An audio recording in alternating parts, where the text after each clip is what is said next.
আচ্ছা, একটু আগে লাইভটা একটু কেটে দিলাম, এখন আবার নতুন করে শুরু করলাম। তখন হচ্ছে রিফ্রেশ হচ্ছিল না। তো তোমরা একটু দ্রুত যুক্ত হয়ে যাও আবার। দ্রুত যুক্ত হয়ে যাওয়ার সাথে সাথে আমি একটু যদি অ্যানালিটিক্সটা বুঝে যাই তাহলে তোমাদের সামনে চলে আসবো। তোমরা একটু যুক্ত হও, যুক্ত হয়ে কমেন্ট করো যে এখন সব কিছু ঠিকঠাক আছে কিনা। তো আজকের ক্লাসে অনেক কিছু আলোচনা করব, তোমরা জানো। তো তোমরা একটু যুক্ত হও, আমি তোমাদেরকে দেখি যে তোমরা যুক্ত হচ্ছ কিনা, তাহলে ক্লাসটা শুরু হয়ে যাবে। সবাই আসো।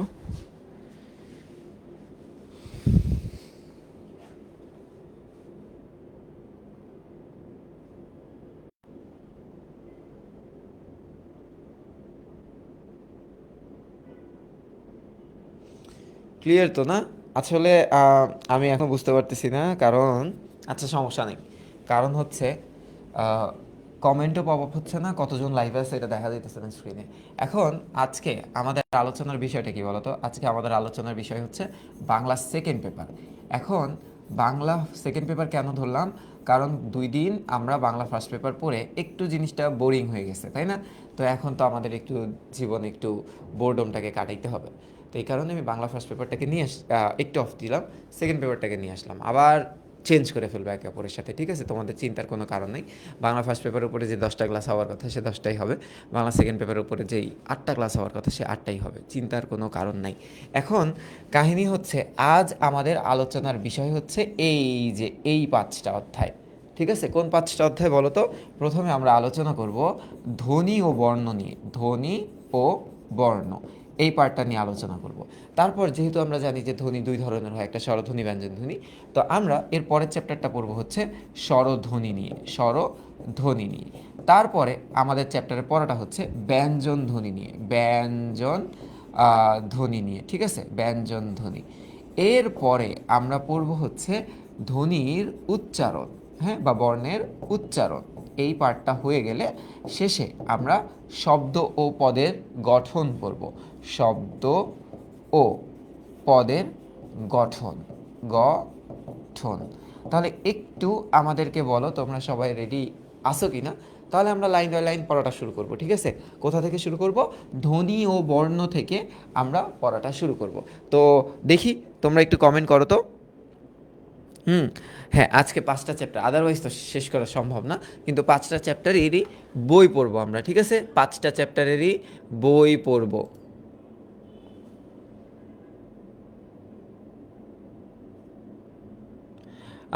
এখনও কমেন্টের রিপ্লাই দেওয়া যায় না? কমেন্টের রিপ্লাই, ফেসবুকের যে মাথাটা নষ্ট হয়ে গেছে, ফেসবুকে 1 গ্লাস শরবত খাওয়াইতে হবে, বুঝছি। তো এখন দেরি হয়ে গেছে, দেরি হয়নি আসলে। কমেন্টের রিপ্লাই দেওয়া যায় না, দেরি হয়নি। আর আছি, আমি ভালো আছি, আশা করতেছি তোমরাও ভালো আছো, ঠিক আছে? তো এখন আমরা শুরু করি। এই যে এই যে চ্যাপ্টারটা, ধ্বনি ও বর্ণ। আচ্ছা, তোমাদেরকে একটু বলি, ধ্বনি ও বর্ণটা কি, যা বলবো সেটা লিখবা। ধ্বনি হচ্ছে আসলে উচ্চারিত রূপ। ধ্বনি কি? ধ্বনি হচ্ছে উচ্চারিত, একটু লেখো আমার সাথে, হ্যাঁ। ধ্বনি হচ্ছে উচ্চারিত রূপ, উচ্চারিত রূপ। আর বর্ণ হচ্ছে লিখিত রূপ। বর্ণটা কি? বর্ণটা হচ্ছে লিখিত রূপ, ঠিক আছে? লিখিত রূপ অর্থাৎ ভাষার উচ্চারিত রূপের নাম হচ্ছে ধ্বনি এবং লিখিত রূপের নাম হচ্ছে বর্ণ। যদি এই পার্ট থেকে কোনো কোয়েশ্চেন আসবে না। এখন দেখো, এইটা একটু দাগায় রাখো, ভাষার ক্ষুদ্রতম এককে ধ্বনি বলে। এইটা এমসিকিউর জন্য একটু পড়বো আমরা, হ্যাঁ। আর বাংলা ভাষায় মোট 37টা মৌলিক স্বরধ্বনি আছে। আর এই পার্টটা আমরা একটু এমসিকিউর জন্য দাগায় রাখি। এখন বাংলা ভাষায় যে মোট 37টা আছে, তার ভিতরে তোমাদের একটু খেয়াল করতে হবে। কি খেয়াল করতে হবে? একটু দেখো যে স্বরধ্বনি, ঠিক আছে? স্বরধ্বনি উচ্চারণের সময় কোনো বাধা প্রাপ্ত হয় না কোনো কিছুর সাথে। তো স্বরধ্বনি আছে হচ্ছে তোমাদের 7টা, এবং ব্যঞ্জন ধ্বনি কয়টা আছে বলো তো? ব্যঞ্জন ধ্বনি আছে আমাদের 30টা।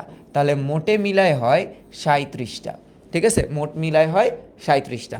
তো এখান থেকে যদি প্রশ্ন আসে, একটু এমসিকিউর জন্য তোমরা ভালো মতো দিও, ঠিক আছে? ভালো মতো দিও। তো অনেকেরই আমাদের প্রশ্ন তো থাকে, কি প্রশ্ন থাকে জানো? যে আসলে ভাই, স্বরধ্বনি যে 7টা কেন, 11টা না হওয়ার কথা? আচ্ছা, 11টা হওয়ার কথাই না, 11টা হবে না। কেন 11টা হবে না? তোমাদেরকে আমি আজকে বেসিকটা পড়াবো, ঠিক আছে? তো কেন হবে না একটু খেয়াল করো।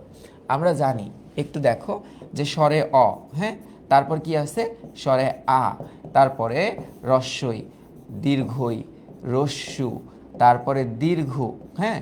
আচ্ছা, তারপর কি আছে বলো তো? রি আছে। তারপরে কি আছে বলো তো? এ আছে। তারপরে ও আছে। তারপরে ওই আছে, সরি, এ, ওই, ও, ও, তাই না? এগুলা তো আছে। এখন এখানে যে আমি লিখলাম 11টা, এই 11টার ভিতরে সবগুলাকে আমরা ধ্বনি কেন বলি না? এইটা একটা প্রশ্ন থাকে না, যে আমরা সবগুলাকে ধ্বনি না বলার কারণ কি? বলো, সবগুলাকে ধ্বনি না বলার কারণটা কি? দেখো, আসো আমরা একটু কারণের দিকে যাই। কারণের দিকে যাই। প্রথমত, তোমরা যখন জানো যে এই জিনিসগুলা কি, স্বরে অ, স্বরে অ কিন্তু একাধারে ধ্বনি ও বর্ণ। ধ্বনি ও বর্ণ কেন ধ্বনি ও বর্ণ বলো তো? কারণ এদের উচ্চারিত রূপও আছে, লিখিত রূপও আছে। এখন অনেকের মনে প্রশ্ন আসতে পারে, ভাই উচ্চারিত রূপ আর লিখিত রূপটা আসলে আর একটু ডিপলি বুঝান। তো একটু খেয়াল করো, স্বরে আ, এটারও উচ্চারিত রূপ আছে, উচ্চারিত রূপ আছে, এবং এটারও লিখিত রূপ আছে, লিখিত রূপ আছে। তার মানে উচ্চারিত রূপকে আমরা ধ্বনি বলি, উচ্চারিত রূপকে আমরা ধ্বনি বলি, আর লিখিত রূপকে আমরা বর্ণ বলি, লিখিত রূপকে আমরা বর্ণ বলি। এবার দেখো, রস্বইউ ধ্বনি একাধারে, সে কিন্তু ও বর্ণ, সে কিন্তু একটা বর্ণ। কিন্তু দীর্ঘের বেলায় তোমরা খেলাটা বুঝে ফেলতে পারবা। দীর্ঘের বেলায় কি খেলাটা বুঝে ফেলতে পারবা একটু দেখো। দীর্ঘই কিন্তু এটার কোনো উচ্চারিত রূপ নাই বাংলায়। এই দীর্ঘইটা উচ্চারিত হয় কিসের সাহায্যে বলো তো? দীর্ঘইটা উচ্চারিত হয় রস্বই এর সাহায্যে, রস্বই এর সাহায্যে। যেমন তোমাদেরকে একটা উদাহরণ দিয়ে আমি তো বুঝাই। ধরো উদাহরণটা এরকম, আমি তোমাদেরকে বলতেছি নদী, এই শব্দটা নদী, একটু চিন্তা করো তো, নদী, হ্যাঁ, আমি বললাম নদী। তাহলে এইখানে এই যে নদী যেহেতু বললাম, তাহলে নদীর উচ্চারিত রূপটা কি আসলো দেখো তো? দি। এই দেখো, এই যে দীর্ঘই যেটা ছিল, দীর্ঘের কোনো উচ্চারিত রূপ তো নাই, সে রস্বয়ের উচ্চারণের আশ্রয় নিয়ে বাংলায় উচ্চারিত হয়। এই জন্য আমি তোমাদেরকে বললাম যে এটা ধ্বনীয় বর্ণ, অর্থাৎ এ নিজের উপর ডিপেন্ড করে উচ্চারিত হয়। কিন্তু এই যে দীর্ঘই বর্ণটা, এটার কোনো উচ্চারিত রূপ নাই, সে রস্যের উপরে ডিপেন্ডেন্ট। ঠিক তেমনি এই যে রস্যু, এটা কিন্তু একাধারে ধ্বনি ও বর্ণ, ধ্বনি ও বর্ণ। কিন্তু দীর্ঘ উ, এইটা কিন্তু ধ্বনি ও বর্ণ না। এইটা কি বলতো? এটা শুধুমাত্র বর্ণ, কারণ এটার উচ্চারিত রূপ হচ্ছে রস্যুকার, এটার উচ্চারিত রূপ রস্যুকার। তো রিটা তো হচ্ছে না, এটার তো বাদ দিলাম। এবার দেখো এ, এটার উচ্চারিত রূপও আছে, আবার লিখিত রূপও আছে। তার মানে এই জিনিসটা কিন্তু একাধারে ধ্বনি ও বর্ণ, ধ্বনি ও বর্ণ। ওই, এটা হচ্ছে না কেন জানো? কারণ এইটা দুইটা মৌলিক স্বরের একটা চিহ্ন। কোন দুইটা মৌলিক স্বর? একটা হচ্ছে ও যোগ ই। দেখো, এই কারণে এটার কিন্তু নিজস্ব কোনো কি নাই বলো তো? এটার নিজস্ব কোনো উচ্চারিত রূপ নাই, সে এই দুইটার সাহায্যে উচ্চারিত হয়। এবার একটু দেখো তো, ও, এটাও কিন্তু একাধারে ধ্বনি ও বর্ণ, একাধারে ধ্বনি ও বর্ণ। আর এইটাও কিন্তু ধ্বনি বর্ণ না, কারণ ওইটারও নিজস্ব কোনো রূপ নাই, ওইটাও যৌগিক, সে দুইটা স্বরের ওপর ডিপেন্ড করে উচ্চারিত হয়। কোন দুইটা স্বর? একটা হচ্ছে ও, আর একটা হচ্ছে উ। ও, উ। তার মানে এবার কি বোঝা গেছে যে এখান থেকে কোন দুইটা? একটু দেখো তো, এই যে এই একটা ধ্বনীয় বর্ণ, মানে ধ্বনি, এই একটা কি? মৌলিক ধ্বনি। এই একটা কি? মৌলিক ধ্বনি। এই একটা কি? মৌলিক ধ্বনি। এটাও মৌলিক ধ্বনি, এটাও কি? মৌলিক ধ্বনি। তাহলে কয়টা হলো? 6। এটার সাথে আরেকটা উচ্চারণ আছে আমাদের। কি উচ্চারণ দেখো তো? যেমন আমরা যখন বলি না, এই দেখো এই শব্দটা যখন বলি, হ্যাঁ, খেলা, আবার এই শব্দটা যখন বলি দেখো তো দেশ, তখন আমরা এটার উচ্চারণ করি দেশ, এরকমই। তার মানে এখানে এ কার উচ্চারিত হচ্ছে? এ উচ্চারিত হচ্ছে। কিন্তু আমি যখন বলি খেলা, হ্যাঁ, আমি যখন বলি খেলা, তখন কিন্তু উচ্চারণ হয় এরকম, খেলা, খেলা। তার মানে এই জায়গায় কিন্তু উচ্চারণটা হইল এ, এই এই এই ধ্বনিটার উচ্চারণ হয়েছে। তার মানে এখানে তো দেখতেছি আমরা আরেকটা ধ্বনি আছে যেটা বাধাপ্রাপ্ত ছাড়া উচ্চারিত হতে পারে, সেটা এ।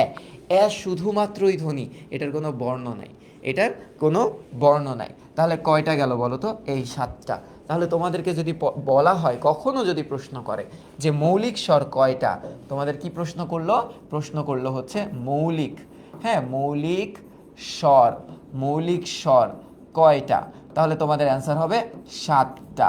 আর তোমাদেরকে যদি প্রশ্ন করে স্বরবর্ণ কয়টা, স্বরবর্ণ কতটি, তখন তোমাদের অ্যান্সার হবে হচ্ছে 11টা।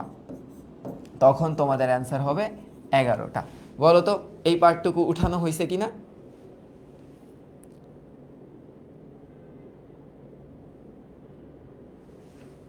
এই পার্টটা হয়েছে কিনা?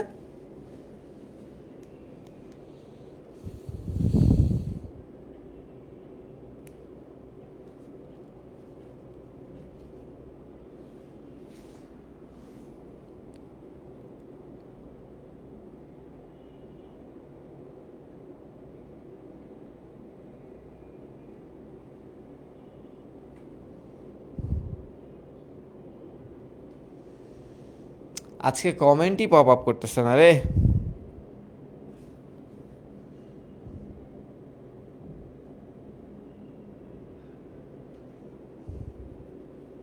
রিটাকে বাদ দেওয়ার কারণ হচ্ছে রি এর উচ্চারণটা এটার মধ্যেই হয়ে যায়, এই যে এরকম হয়ে যায়, এই কারণে রিটাকে বাদ দিছে। রিটা না, ব্যাপারটা ছিল হচ্ছে সংস্কৃত শব্দে রি এর ব্যবহারটা অনেক বেশি ছিল, তো সেটা বাংলায় অক্ষুণ্ণ থাকেনি, এই কারণে আগে থেকে জায়গা পাইছে, পরে আর সরানো হয়নি।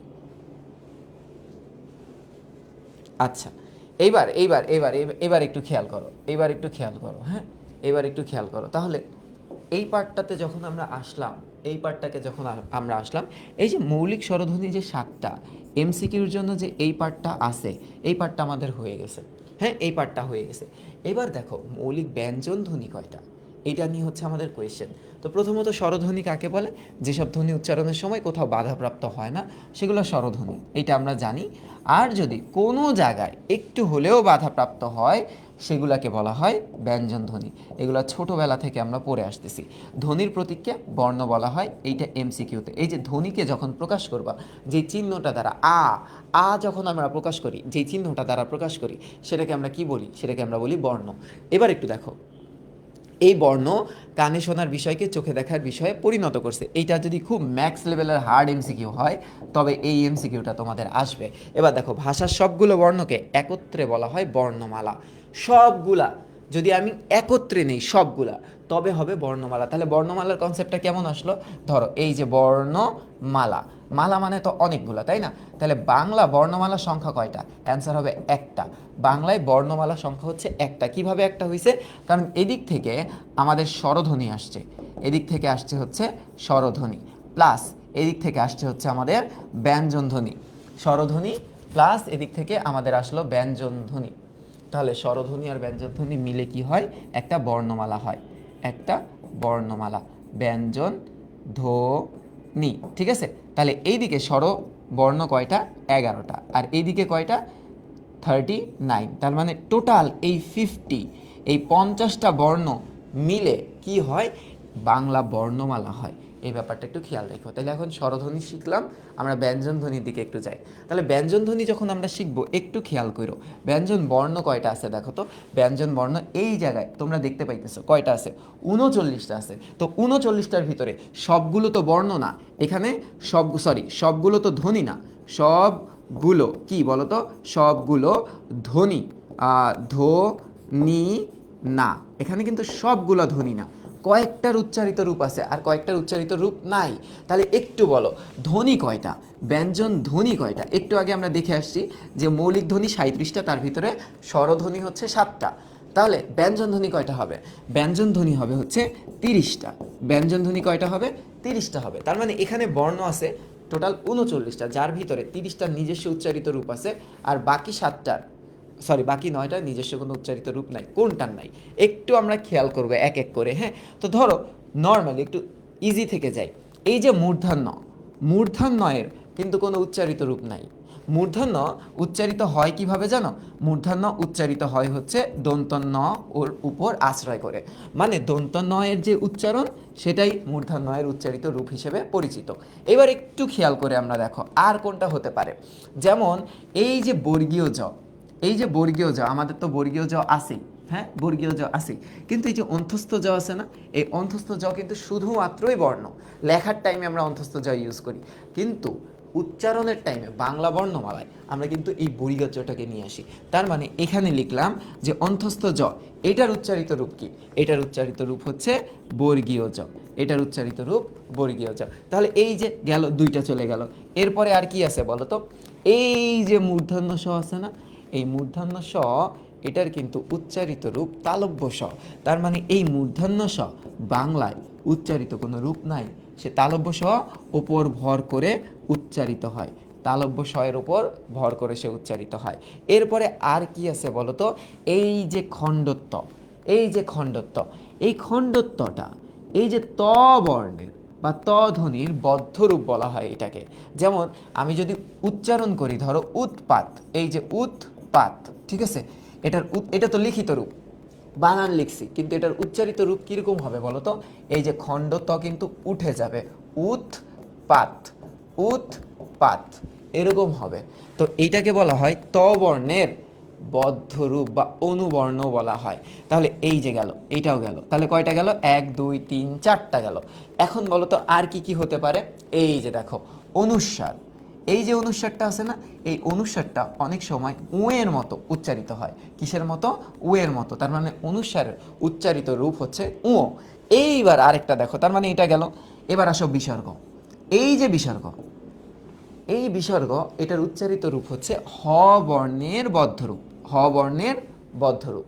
যেমন অনেকে এইভাবে লেখে না, বাহ চমৎকার, তখন এটার উচ্চারণ কি হয় জানো? বা, বা, একটা থাম দেয়, বা, ঠিক আছে, মানে হ বর্ণের বদ্ধরূপ। বদ্ধ হ উচ্চারণ করি তো আমরা হ টেনে, কিন্তু বদ্ধরূপ মানে আর টানা যাবে না, ওটা আটকে যাবে, বাহ, বাহ। যেমন উৎপাত, তুমি চাইলে উতোপাত বলতে পারবা না, উৎপাত, কারণ এটা তো বদ্ধরূপ, এটাকে তো আটকে উচ্চারণ করতে হবে। বুঝা গেছে? এবার একটু দেখো, এই যে চন্দ্রবিন্দুটা আছে না, এটারও তো কোনো মানে কোনো উচ্চারিত রূপ নাই, এটা আমরা নাকে উচ্চারণ করি। তাহলে এখানে গেল, এই যে চন্দ্রবিন্দুটা গেল, তাহলে টোটাল কয়টা গেল বলো তো? টোটাল কয়টা গেল আমাদের? 1 2 3 4 5 6 7টা গেল। এখন আর কোনগুলো হতে পারে বলো তো? এই যে আমরা ইও লিখলাম না, ইও, ইও, হ্যাঁ, ও আর ইও, এই ইও না কিরকম উচ্চারণ হয় জানো? অ এর উপর চন্দ্রবিন্দু দিলে যেরকম উচ্চারিত হয়। যেমন আমি তোমাদেরকে গতদিন একটা উদাহরণ দিছিলাম, যেমন সানি ভাই, সানি ভাই আমাদের সিনিয়র না, আমাদের বড় না, তো সানি ভাইকে আমরা কি বলবো বলো তো? সানি ভাইকে আমরা বলবো দুদু ভাই, কারণ দুদু মানে বড়। এখন চিন্তা করো, দুদু ভাই, হ্যাঁ, আমাদের এই যে এই শব্দটা একটু দেখো তো, এটার উচ্চারণ কি হবে? দুদু মিয়া, নাকে উচ্চারণ হবে দুদু মিয়া। তার মানে অধ্বনির মতোই কিন্তু উচ্চারিত হয়, মিয়া, অধ্বনির মতোই কিন্তু উচ্চারিত হয়। তার মানে এই যে ইও, এটারও কিন্তু কোনো উচ্চারিত রূপ নাই, সে এটার মতো করে উচ্চারণ হয়। ঠিক আছে? আর একটা আছে, কোনটা বলো তো? অন্ত্যস্ত অ, এই যে এটা তো অ এর মতোই উচ্চারিত হয়। তার মানে অন্ত্যস্ত অ এর উচ্চারিত কোনো রূপ আমরা দেখি না। তাহলে সেক্ষেত্রে এবার দেখো তো টোটাল কয়টা ধ্বনি আলাদা হয়ে গেল। আমি তোমাদের ধ্বনিগুলোকে আলাদা করে দিই। এই যে দেখো, এটা 1 নাম্বার, এটা 2 নাম্বার, এটা 3, এটা 4, এটা কত? এটা হচ্ছে 5, এটা 6, এটা 7, এটা 8, আর এটা 9। তাহলে টোটাল আমাদের ধ্বনি দাঁড়ালো কত? এই 9টাকে বাদ দাও। এই 9টা কি? এই 9টা শুধুই বর্ণ, এই 9টা শুধুই বর্ণ, যারা অন্যের উপর উচ্চারিত হয়, যারা অন্যকে আশ্রয় করে উচ্চারিত হয়। তাহলে টোটাল দাঁড়ালো কয়টা? টোটাল দাঁড়ালো হলো 30টা। তাহলে তোমরা একটু তোমাদের বইতেই এই যে দেখো, এটা নাই, এটা নাই, ঠিক আছে, তারপর কোনটা নাই? এটা নাই, তারপরে এটা নাই, এটা নাই, খণ্ডত্ব নাই, এই যে এটা নাই, এটা নাই, এটা নাই। তাহলে টোটাল হলো কয়টা? 30টা। তাহলে 30টা আর এদিকে 7টা, টোটাল কয়টা হলো? 37টা। বলো বুঝছো কিনা?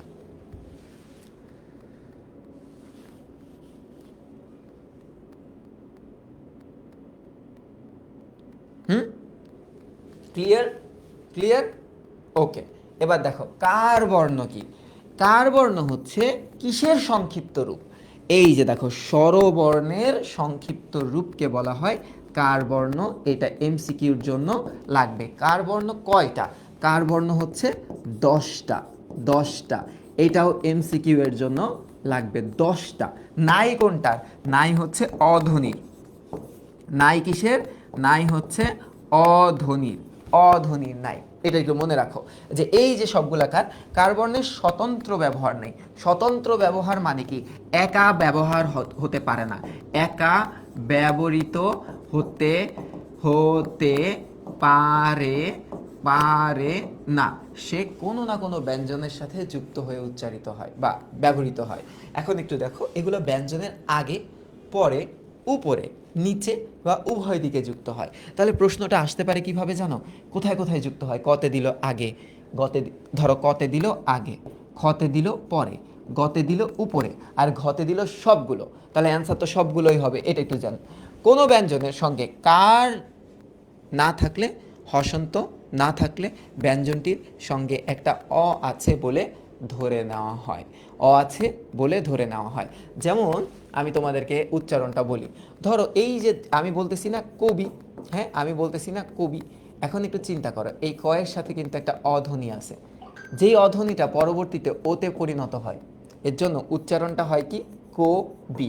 এখন তোমরা বলতে পারো ভাই এটা তো অধ্বনি ছিল বুঝলাম, কিন্তু এখানে অধ্বনি কেন আসলো, এটা তো বুঝলাম না। এটার একটা কারণ আছে, অটাই ওতে পরিণত হয়েছে, কেন জানো? কারণ শুরুতে যদি অধ্বনি থাকে, শুরুতে কোনো শব্দের শুরুতে যদি অধ্বনি থাকে, যেমন উদাহরণস্বরূপ তোমাদের বলতে পারি, ধরো এই যে নদী শব্দটা, হ্যাঁ, কিংবা ধরো এই যে কবিতা শব্দটা, কবিতা, কবিতা শব্দটা। এবার একটু চিন্তা করো, কোনো কিছুর সাথে কিছু নাই মানে একটা অধ্বনি আছে, একটা অধ্বনি আছে। এই অধ্বনিটার উচ্চারণ ও এর মতো হয়ে এখানে হলো নদী, এখানে হলো নদী, আর এখানে হয়ে গেল কবিতা। এখন প্রশ্ন হলো কেন ভাই, কেন, ওয়াই?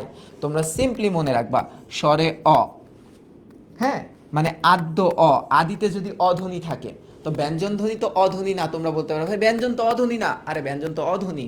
ব্যঞ্জনের সাথে অধ্বনি না থাকলে তো ব্যঞ্জন উচ্চারিত হতে পারে না। অ এর সাপোর্ট নিয়ে প্রত্যেকটা ব্যঞ্জন উচ্চারিত হয়, তাই প্রত্যেকটাই অধ্বনিযুক্ত। তাহলে অ এর পরে, ঠিক পরে যদি একটা রস্বইকার কিংবা একটা রস্যুকার কিংবা একটা দীর্ঘকার বা দীর্ঘইকার যদি থাকে, তাহলে এই অ এর উচ্চারণ কেমন হয়ে যায় জানো? ও এর মতো হয়ে যায়।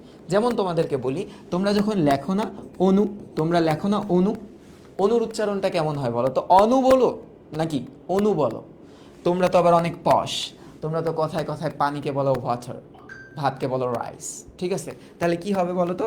হবে হচ্ছে এই জায়গায় অনু, এই জায়গায় কি হবে, এই যে অনু, বোঝা গেছে তো? তো এই কারণে প্রত্যেকটা, এখানে কি বলছে, যদি কার বর্ণ বা হসন্ত না থাকে তাহলে আমার ধরে নিতে হবে ওটার সাথে ওকার আছে। ক্লিয়ার? সিম্পল, একেবারে সিম্পল হিসাব। তাহলে এখন আমরা একটু আসি, বাংলা ব্যাকরণ যদি তুমি ওই যে গুলশান বনানী কিডসদের মতো উচ্চারণ করো ইয়ো ইয়ো চিকি চিকি, তাহলে হবে না। তাহলে তুমি একদম আওলায় থাকবা পরীক্ষার হলে, বুঝছো? একটু খোলা মুখে, মুখের থেকে সুপারিটা বের করে উচ্চারণ করতে হবে। এবার কি বলতেছে দেখো, অনুবর্ণ, অনুবর্ণ কি একটু খেয়াল করো, ব্যঞ্জনের বিকল্প রূপের নাম অনুবর্ণ, আর স্বরবর্ণের সংক্ষিপ্ত রূপের নাম কারবর্ণ। তাহলে ব্যঞ্জনের এই যে বিকল্প রূপ আছে কয়টা, এই দেখো, 1 ফলা, 2 রেফ, 3 বর্ণ সংক্ষেপ। কয়টা? বর্ণ সংক্ষেপ। তাহলে প্রশ্ন আসবে অনুবর্ণের ভিতরে কি কি আছে? অনুবর্ণের ভিতরে আছে ফলা, রেফ, বর্ণ সংক্ষেপ, 1 2 3। তাহলে এইটা একটু এমসিকিউর জন্য তোমরা পড়বা। এখন ফলা বলতে কি কি বোঝায়, কি কি ফলা আছে? ন ফলা আছে, তো আমরা তো জানতামই না ন ফলা আছে। ন যে একটা ফলা, এটা তো আমরা অনেকেই জানি না। আবার দেখো ব ফলা আছে, এইটা আমরা জানি কেন, এই যে আমরা যখন লিখি না স্বাধীন, এই যে দেখো স্বাধীন, আমরা তো লিখি, আমরা লিখি না বিশ্ব, এই যে এগুলো হচ্ছে ব ফলার ব্যবহার, এগুলো হচ্ছে ব ফলার ব্যবহার, ব ফলার ব্যবহার, এইটা তো আমরা জানি। এরপরে কি আছে বলো তো? ম ফলা আছে, তো ম ফলার ব্যবহারও আমরা জানি। কীরকম জানি বলো তো? এই যে আমরা লিখি না স্মরণ, এই যে স্মরণ, এটা যে লিখি না, এটা তো ম ফলার ব্যবহার। এবার জ ফলার ব্যবহারও তো আমরা জানি, যেমন ধরো আমি দিলাম আদ্য, আমি কি দিলাম? আদ্য মানে আগে, আগে। এরপরে কি আছে? র ফলার ব্যবহার, যেমন ধরো প্রভা, যেমন ধরো প্রভা। ল ফলার ব্যবহার ক্লেশ, আমরা লিখি না অনেক সময় ক্লেশ, এই কথাটা লিখি না ক্লেশ। আচ্ছা, তাহলে এটা কি কি ফলার উদাহরণ হলো? ল ফলা। ন ফলার উদাহরণ এখন দিতে পারো নবান্ন, তোমরা দিতে পারো না নবান্ন। তাহলে এই যে ক্লিয়ার হয়ে গেল। তাহলে এই প্রত্যেকটা আমি কিসের ব্যবহার করলাম? এই প্রত্যেকটা ব্যবহার ছিল ফলার ব্যবহার। কিসের ব্যবহার? ফলা, ফ লা এর ব্যবহার। এরপরে কি আছে বলো তো?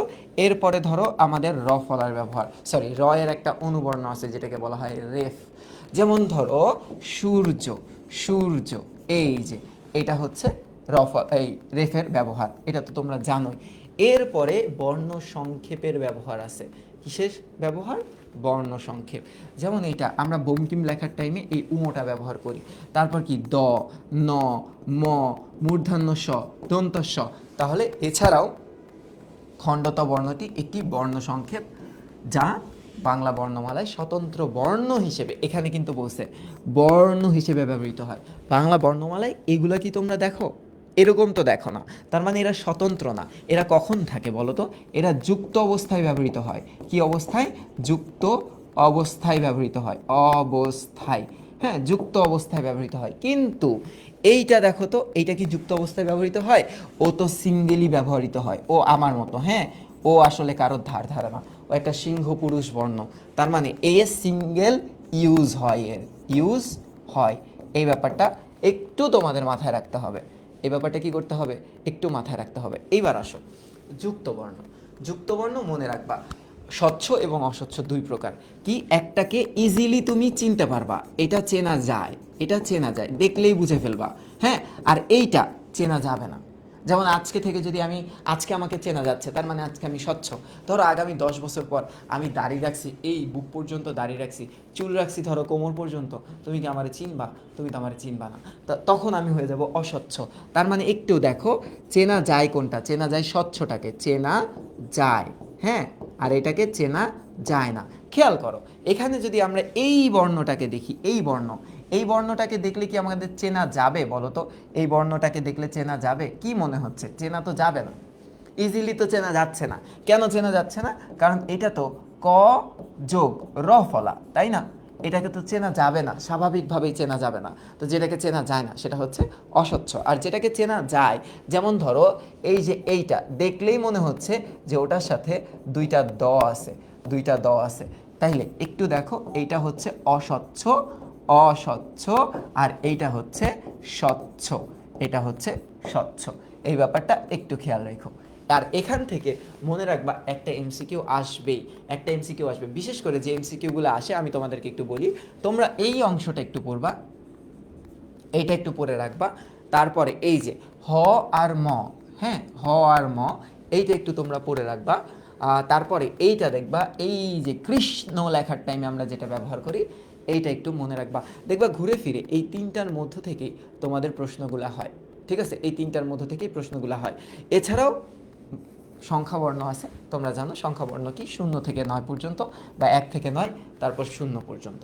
তাহলে এই জিনিসগুলা টোটাল একটু খেয়াল করতে হবে। তাহলে বর্ণের বেলায় যদি আমরা দেখি কি কি বর্ণ আছে, সাপোর্টিভলি কি কি বর্ণ আছে, আমাদের কার বর্ণ আছে, কি কি বর্ণ আছে, কার বর্ণ আছে, আমাদের আছে হচ্ছে কার বর্ণের পরে হচ্ছে অনুবর্ণ।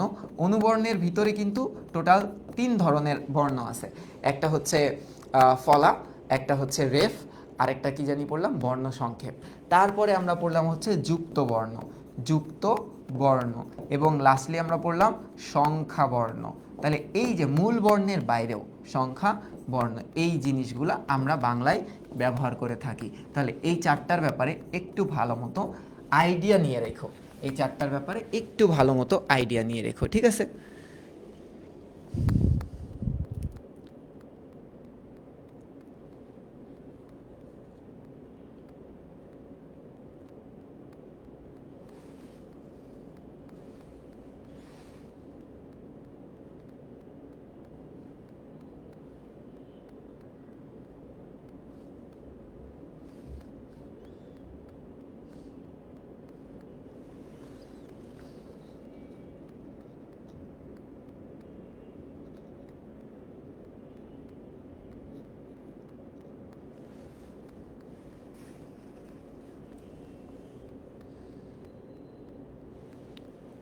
র আর র কেন হলো না? র আর র এর উচ্চারিত রূপ তো আছেই, র এবং র এর উচ্চারিত রূপ তো আছেই, এই কারণে হয়নি। এবার একটু আসো, এবার তুমি এই জায়গাটায় আসো, হ্যাঁ, যে কোনো একটা টেস্ট পেপার খুলবা এবার, যে কোনো একটা টেস্ট পেপার ধরো, আমি তোমাদেরকে যদি একটু পড়াই, যে কোনো একটা টেস্ট পেপার তোমরা নিবা, সেই টেস্ট পেপারের থেকে আমি একটা এমসিকিউ নামাই। দাঁড়াও, একটা যে কোনো টেস্ট পেপার তুমি মিলাবা। কিভাবে মিলাবা আমি তোমাদেরকে মিলানো সিস্টেমটা বলি। ধরো এই যে এমসিকিউ আমি নামাইলাম, হ্যাঁ, ধরো এটা একটা টেস্ট পেপার, যে কোনো একটা টেস্ট পেপার। এইবার একটু দেখো তো, এইবার এখান থেকে যদি তুমি মিলানো শুরু করো, নিচের কোন ধ্বনিগুলো উচ্চারণের সময় মুখ গও ভরে, এটার উচ্চারণ কিন্তু গহ্বর না, গহ্বর, গহ্বরের কোথাও বাধা পায় না। তাহলে বাধা পায় না কোনটা? স্বরধ্বনি বাধা পায় না। আর বাধা পায় কোনটা? বাধা পায় হচ্ছে ব্যঞ্জন ধ্বনি। কি হয়? এ বাধা পায়, এ হচ্ছে বাধা পায়, আর এগুলো বাধা পায় না।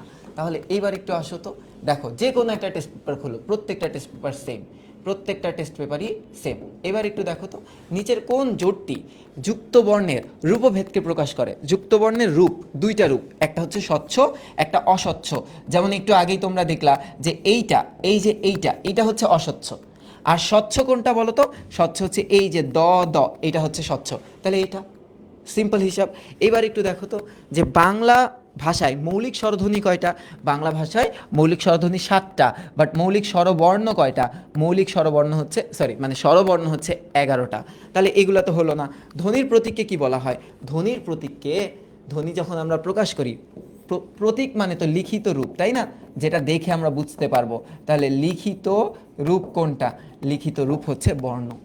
এবার একটু দেখো তো, এই যে যুক্ত বর্ণটা, এই যুক্ত বর্ণটি কোন কোন বর্ণ নিয়ে গঠিত হয়েছে? এই যুক্ত বর্ণটা আমরা নর্মালি উচ্চারণ করো তো কৃষ্ণ, তাহলে একটা স আছে, একটা ন আছে। তাহলে এই যে এটা, এই যে এটা, ইজি হিসাব।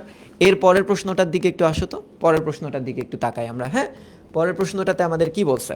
ব্যঞ্জন বর্ণের বিকল্প রূপের নাম কি? ব্যঞ্জন বর্ণের বিকল্প রূপের নাম হচ্ছে অনুবর্ণ, অনুবর্ণ।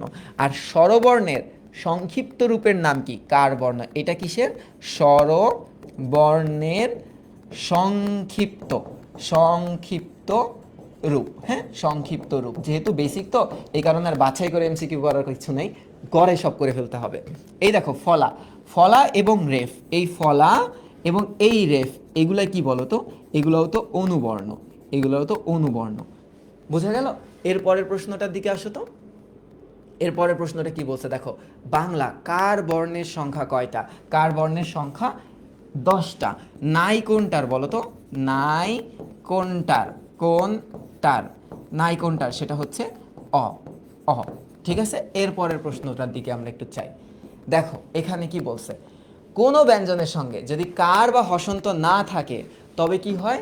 তবে সেটা হয় হচ্ছে স্বরে অ। বাংলা সংখ্যাবর্ণ কয়টা? একটু খেয়াল করো, বাংলা সংখ্যাবর্ণ কয়টা বলো তো? যে 1 থেকে 9, 1 থেকে 9, 0, তার মানে 10টা। তাহলে এই যে 10টা। কোনো ভাষার বা প্রবাহকে সূক্ষ্ম বিশ্লেষণ করলে আমরা কতগুলো কি পাই বলো তো? কতগুলো কি পাই? কোনো ভাষার বাক প্রবাহকে সূক্ষ্মভাবে বিশ্লেষণ করলে কি পায়? মজার বিষয় কি জানো? এই প্রশ্নটা আসবেই না। কেন? এটা বইতে নাই, বইতে এভাবে বলা নাই, বইতে নাই। কারণ এই যে দেখো, টেস্ট পেপার সলভ করলে ঝামেলাটা কোথায়? বোর্ড 2022 পড়া যাবে না। তোমরা কি কি পড়বা? 2023, 2024, 2025-এ তোমরা পরীক্ষা দিবা। এটা আগের বইয়ের পড়া। এবার একটু আসো, বাংলা ভাষায় মৌলিক স্বরধ্বনি কয়টা? মৌলিক ধ্বনি বলছে, তার মানে মৌলিক ধ্বনি 37টা। কেমনে 37টা? এই যে 7টা যোগ 30টা, 7টা এবং 30টা। এবার দেখো বাংলা ভাষায় মৌলিক ব্যঞ্জন ধ্বনি কয়টা বলো তো? মৌলিক ব্যঞ্জন ধ্বনি কয়টা? 30টা। নিচের কোনটি সঠিক? এইবার একটু দেখো তো কোনটা সঠিক। এইটা কি সঠিক না? কেন সঠিক না বলো তো? হয়ের পায়ের নিচে যেই নটা থাকে সেটা হচ্ছে মূর্ধন্য, সেটা হচ্ছে মূর্ধন্য। তাহলে এইটা কি হলো বলো তো? এইটা হওয়ার কথা ছিল এইরকম, তো এটা তো হলো না, এটা তো দন্তন্য, এটা তো দন্তন্য। হ যোগ দন্ত ন, তাহলে এটা তো হলো না। আর এটা কি বলো তো? এটা আমরা ছোটবেলা থেকে জানি যে ক যোগ মূর্ধন্য স, ক যোগ মূর্ধন্য স। কারেক্ট কোনটা তাহলে? কারেক্ট হচ্ছে এইটা, হ যোগ ম। এইটা কেন রং? কারণ এইটা মূর্ধন্য যোগ মূর্ধন্য ন, একটা মূর্ধন্য স, একটা মূর্ধন্য ন, তাহলে এটা হয়নি। স্বরবর্ণের মোট কয়টি সংক্ষিপ্ত রূপ আছে? স্বরবর্ণের মোট কয়টি সংক্ষিপ্ত রূপ আছে? সংক্ষিপ্ত রূপকে কি বলে বলো তো? স্বরবর্ণের সংক্ষিপ্ত রূপকে কার বলে? তার মানে 10টা হবে। হ্যাঁ, তার মানে 10টা হবে। দেখো তার মানে 10টা। এবার দেখো তো, তোমরা যে সব সময় চাও বেসিক পড়ান, অধ্যায় ওয়াইজ পড়ান, অধ্যায় ওয়াইজ পড়াইতেছি, দেখি টেস্ট পেপার সলভ করতেছি। নিচের কোনটি মৌলিক স্বরধ্বনি? এখন দেখো তো মৌলিক স্বরধ্বনি কোনটা? এইটা কেন মৌলিক স্বরধ্বনি না? কারণ এটাকে ভাঙাইলে দুইটা জিনিস পাবো। কি কি পাবো বলো তো? একটা পাবো ও, আরেকটা পাবো ই। এটাতে কি পাবো বলো তো? ও যোগ উ। এইটা কেন না? কারণ এটা উচ্চারিত হয় রস্বইয়ের মতো করে। ঠিক আছে, এবার প্রশ্নটার দিকে একটু খেয়াল করি আমরা। এবার প্রশ্নটা দেখো, নিচের কোনটি যুক্তটা অস্বচ্ছ? দেখো এইটা তুমি বুঝতে পারতেছো যে প যোগ ত এখানে আছে, এইটা তুমি বুঝতে পারতেছো যে দুইটা জ আছে, জ জ। এইটা তুমি বুঝতে পারতেছো যে ব যোগ দ আছে, কিন্তু এইটা বোঝা যাচ্ছে না। এইটা কি হবে? এটাকে আমরা ক্ষীয় বলে থাকি। এই জিনিসটা সংস্কৃত শব্দে প্রচুর ব্যবহৃত হয়। ক্ষীয় থাকা মানেই ধরে নিতে হয় সংস্কৃত শব্দ। এবার দেখো অস্বচ্ছ যুক্ত বর্ণ কোনটা? অস্বচ্ছ কোনটা? এই যে এইটা, হ যোগ ম, হ যোগ ম। এইটা কেন না? কারণ এটা ক যোগ ট, স্পষ্ট বোঝা যাচ্ছে। এটা কি? এই যে এটা তালব্য স যোগ ছ, এটা কি প যোগ ট। বোঝা গেছে? তাহলে আমরা টেস্ট পেপার থেকে কি করব? উত্তর দেখব না, উত্তর আমরা নিজে সলভ করব। কোয়েশ্চেন নিব খালি। এরপরে আর কিছু আছে? ওমা এত, দেখো সমস্যা নেই। বর্ণ সংক্ষেপ হওয়া সত্ত্বেও নিচের কোনটি বাংলা বর্ণমালায় স্বতন্ত্র বর্ণ? এই যে এইটা কিভাবে? আমরা জানি বর্ণ সংক্ষেপ কারোর সাথে যুক্ত হয়ে থাকে। হ্যাঁ, যুক্ত বর্ণের সাথে আমরা বেশি ব্যবহার করি। কিন্তু এই যে দেখো, আমরা যদি দেই উৎপত্তি, উৎপত্তি, দেখো এ কিন্তু একটা বর্ণ সংক্ষেপ, কিসের? ত বর্ণের। কিন্তু তারপর এর ব্যবহারটা কেমন? এর ব্যবহারটা কিন্তু এই যে দেখো স্বতন্ত্র, স্বতন্ত্র বা সিঙ্গেল ইউজ হয়, কারণ ওটা তো সিংহ বর্ণ। এবার দেখো নিচের কোনটি অস্বচ্ছ যুক্ত? অস্বচ্ছ, এই যে এটা, এই যে এটা হয়ের সাথে রিকার, হয়ের সাথে কি ওই যে হৃদয় লিখি না আমরা একটা শব্দ, হৃদয়। হ্যাঁ, হৃদয়, সেটা, এটা তো বুঝাই যাইতেছে, আর তো লেখার দরকার নেই। এটা কি? মূর্ধন্য যোগ ট। এটা কি? দন্তস্ব যোগ ট। এইটা কি? দন্তস্ব যোগ ফ, স্ফীত বলি না আমরা, সেটা। এবার দেখো তো নিচের কোন যুক্ত বর্ণ, নিচের কোনটা স্বচ্ছ যুক্ত বর্ণের উদাহরণ? স্বচ্ছ, এই যে ইয়, এই যে ইয় যোগ ঝ, ইয় যোগ ঝ। বোঝা গেছে? এইটা কেন না? কারণ এটা মূর্ধন্য যোগ, এই যে তোমাদেরকে যে আমি বলছিলাম না যে উদাহরণ আসলেও দেখো এই কয়টাই আসবে, উদাহরণ আসলেও এই কয়টাই আসবে, ক যোগ মূর্ধন্য স। আর এইটা কি? এটা হচ্ছে সরি, এটা হ আর ম, এটা হচ্ছে হ আর ম, আর এটা হচ্ছে ক আর মূর্ধন্য স। ঠিক আছে, এবার একটু দেখি, এবার একটু দেখো যুক্তবর্ণের কোনটি সঠিক? যুক্তবর্ণের ক্ষেত্রে কোনটা সঠিক? এই যে এইটা সঠিক, এই যে এটা সঠিক, বাকিগুলো তো ভুল। হ্যাঁ, বাকিগুলো তো ভুল। এবার দেখো তো ধ্বনি নির্দেশক চিহ্ন কি কি বলা হয়? ধ্বনি নির্দেশক চিহ্নকে বলা হয় বর্ণ, ধ্বনি নির্দেশক চিহ্নকে বর্ণ বলা হয়। আরও আছে, দেখো সঠিক সংযুক্ত বর্ণ বিশ্লেষণ করলে কোনটা আসে? একদম সঠিক সংযুক্ত। তোমরা এবার বলো তো, আমার মনে হচ্ছে এটা। হ্যাঁ, এবার একটু দেখো, এই যে দাগাই দিলাম, আছে না? একটু খেয়াল করো তো, একটু খেয়াল করো, এখানে আসো। এখানে আসো। কই গেল ধ্বনিটা? কই গেল রে? ধ্বনিটা কই গেল? ধ্বনি ধ্বনি ধ্বনি ধ্বনি ধ্বনি ধ্বনি ধ্বনিটা কই গেল? তোরা একটু বলতো কোনটা? এই যে জ ইয়, জ ইয়। ঠিক আছে, একটু দেখ তাহলে, এই যে জ ইয়। এবার দেখো স্বরবর্ণের সংক্ষিপ্তকারকে কি বলা হয়? স্বরবর্ণের সংক্ষিপ্তকার মানেই হচ্ছে কার বর্ণ। সেটাই কি? সেটাই হচ্ছে কার বর্ণ। আর কোনো প্রশ্ন আছে? আর বলছে কি বাংলা ভাষায় কোন স্বরবর্ণের সংক্ষিপ্ত রূপ নেই? সেটা হচ্ছে স্বরে অর সংক্ষিপ্ত রূপ নেই। বাংলা ব্যঞ্জনের ফলা কয়টা? একটু আগেই তোমরা বললা না যে কি জানি বললা, মজার লবণ। তাহলে একটু দেখো তো কয়টা হয়? 6টি। নিচের কোনটি মৌলিক স্বরধ্বনি? মৌলিক স্বরধ্বনি কোনটা? এইটা। এটা না কেন বলো তো? কারণ এটা হচ্ছে ওই, এটা ওই। এটা কি বলো তো? ও যোগ উ। আর এটা কি? এটা হচ্ছে এটা। এবার একটু দেখো অঞ্জনা, খঞ্জনা শব্দগুলোর মধ্যে যুক্ত বর্ণটির রূপ কি? এই যে দেখো যুক্ত বর্ণের রূপ তোমাদের এই জায়গায় আছে, এই জায়গায় খুব সুন্দর মতো দেওয়া আছে। এই যে ইও, ইও জ, ইও জ। ঠিক আছে, তাহলে এটা কি আছে? ইও জ। তোমাদের কোনো জায়গায় কি ইয়োজ আছে একটু দেখো তো, এই যে আছে, এই যে আছে। তারপর দেখো তো এইটা কি, এই যুক্ত বর্ণটা দেখে কি বোঝা যাচ্ছে এটা কোনটা? এটা আমি করে দিব না, এটা তোমরা করবা। এটা আমি করে দিব না, তোমরা করবা। এটাও তোমরা করবা।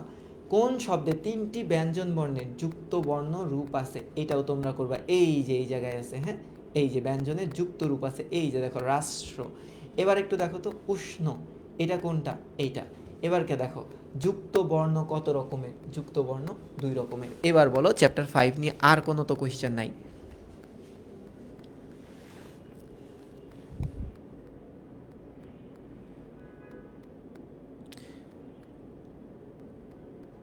29 ভুল দাগাইছি, আচ্ছা ঠিক করে দিচ্ছি, সমস্যা নাই।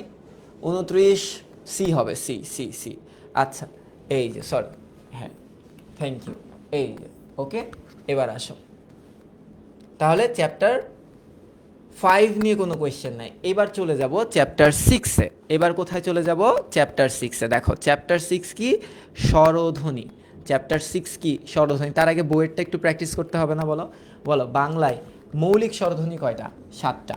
কোনো ধ্বনির উচ্চারণের সময় মুখ গহ্বরের কোথাও বাধা পায় না, এটাকে কি বলা হয়? স্বরধ্বনি বলা হয়। ধ্বনির প্রতীককে কি বলা হয়? বর্ণ বলা হয়। এরপরে কি? এরপরে কি? বেসিক তো উড়াধুরা বেসিক। দেখো এরপরে কি? এরপরে দেখো ব্যঞ্জনের সঙ্গে কার বর্ণ বা হসন্ত না থাকলে অ হয়। এই যুক্ত বর্ণ কোনটা? এই যুক্ত বর্ণ হচ্ছে এইটা। স্বরবর্ণের সংক্ষিপ্ত রূপকে কি বলা হয়? কার বর্ণ বলা হয়। ব্যঞ্জন বর্ণের বিকল্প রূপকে কি বলা হয়? অনুবর্ণ বলা হয়। অনুবর্ণের টাইপ হচ্ছে তোমার ফলা এবং রেফ। এরপরে আসো তো, এরপরের প্রশ্নটা কি? নিচের কোন জোটটি যুক্ত বর্ণের রূপভেদ? একটা হচ্ছে স্বচ্ছ আর একটা হচ্ছে অস্বচ্ছ। কার বর্ণের সংখ্যা? 10টা। বাংলার সংখ্যা বর্ণ 10টা। শেষ।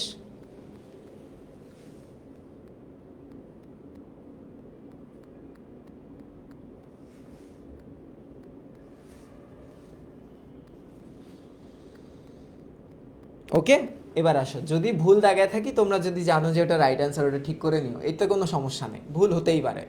এইবার এই যে স্বরধ্বনির প্রকারভেদ, তো স্বরধ্বনির প্রকারভেদ যখন আমরা জানবো, এটা তো আরও সোজা না? বলো, এটা তো আমি তোমাদেরকে করাইছি। কিভাবে করাইছি? দেখো স্বরধ্বনি কয়েকটা ক্রাইটেরিয়াতে ভাগ করা গেছে উচ্চারণের উপর ডিপেন্ড করে, হ্যাঁ। তো স্বরধ্বনিকে আমরা যখন ভাগ করব 3 ভাগে বিভক্ত হয়ে যাবে। প্রথমটা হবে হচ্ছে উচ্চারণের, প্রথমটা একটু দেখো, যেটা আমরা উচ্চারণ করতে যাব, হ্যাঁ। আমি তোমাদেরকে বলি প্রথমটা, আমাদের যে জিভটা আছে, হ্যাঁ, এই যে জিভের, একটু খেয়াল করো, জিভের অবস্থান অনুসারে, অবস্থান অনুসারে, হ্যাঁ। আরেকটা কি? জিভের উচ্চতা অনুসারে। এখন আমরা কোন চ্যাপ্টারে আছি? চ্যাপ্টার 6-এ। দেখো জিভের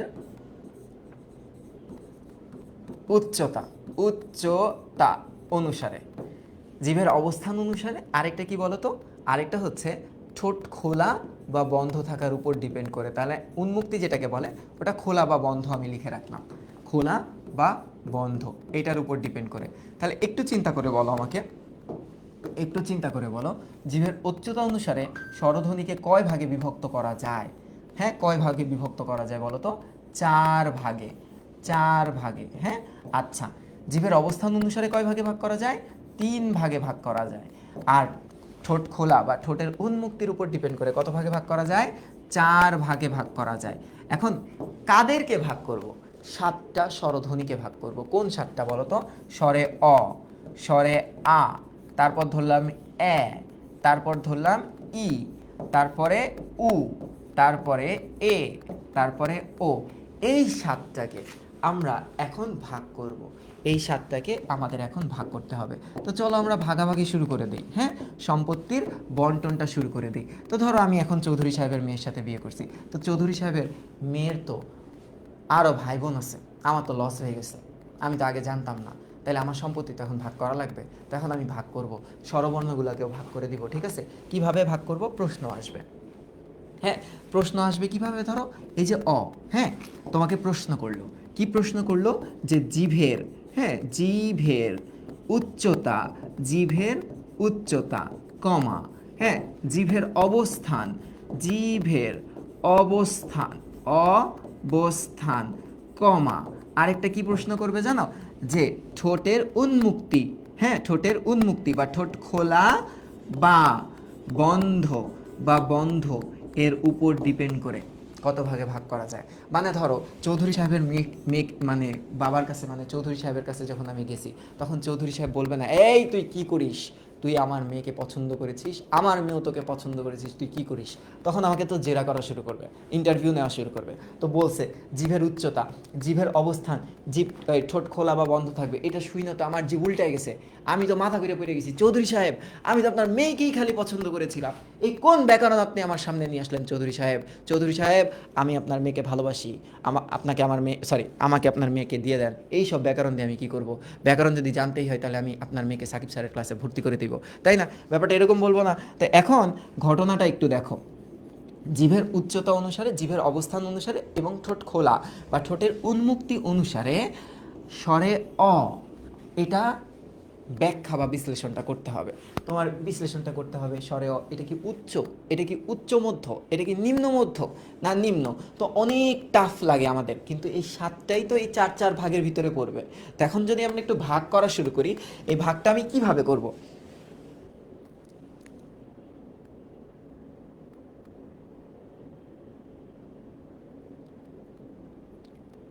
হ্যাঁ, তো ধরো এই যে ভাগটা করব, তাহলে আমি কি বলবো? দেখেন চৌধুরী সাহেব, আমাকে তো অনেক অপমান করলেন, আপনার মেয়েকে পছন্দ করি দেখে আমি কিন্তু জবাব দিচ্ছি না, কিন্তু তারপরে আমি আমার খেলা শুরু করব। কিভাবে আমার খেলাটা শুরু করবো? এইভাবে চৌধুরী সাহেবকে একদম মানে অবাক করে দিব, কি হচ্ছে কি, এই ছেলেটাকে তো আমি রিক্সাওয়ালা মনে করছিলাম, কিন্তু এই ছেলে এত ট্যালেন্টেড, কিভাবে হবে? দেখো চৌধুরী সাহেবকে আমি বুঝাবো। চৌধুরী সাহেব উপরে লেখেন জিভের, জিভের কি লিখবো বলো তো? জিভের অবস্থান, জিভের অবস্থান, সরি, জিভের উচ্চতা, জিভের উচ্চতা। তো এখন জিভের উচ্চতা, কোনো কিছুর উচ্চতা বলতে কি বোঝায়? সব থেকে উপরে থাকতে পারে, নিচে থাকতে পারে, উচ্চ কিংবা নিম্ন। তাহলে ধরো আমি লিখলাম উচ্চ, আমি লিখলাম উচ্চ, হ্যাঁ, তারপর আমি কি লিখবো বলো তো? আমি লিখবো হচ্ছে নিম্ন, আমি লিখবো নিম্ন, হ্যাঁ। আচ্ছা, এই যে মাঝের জায়গাটা, এটা তো মধ্য, তাই না?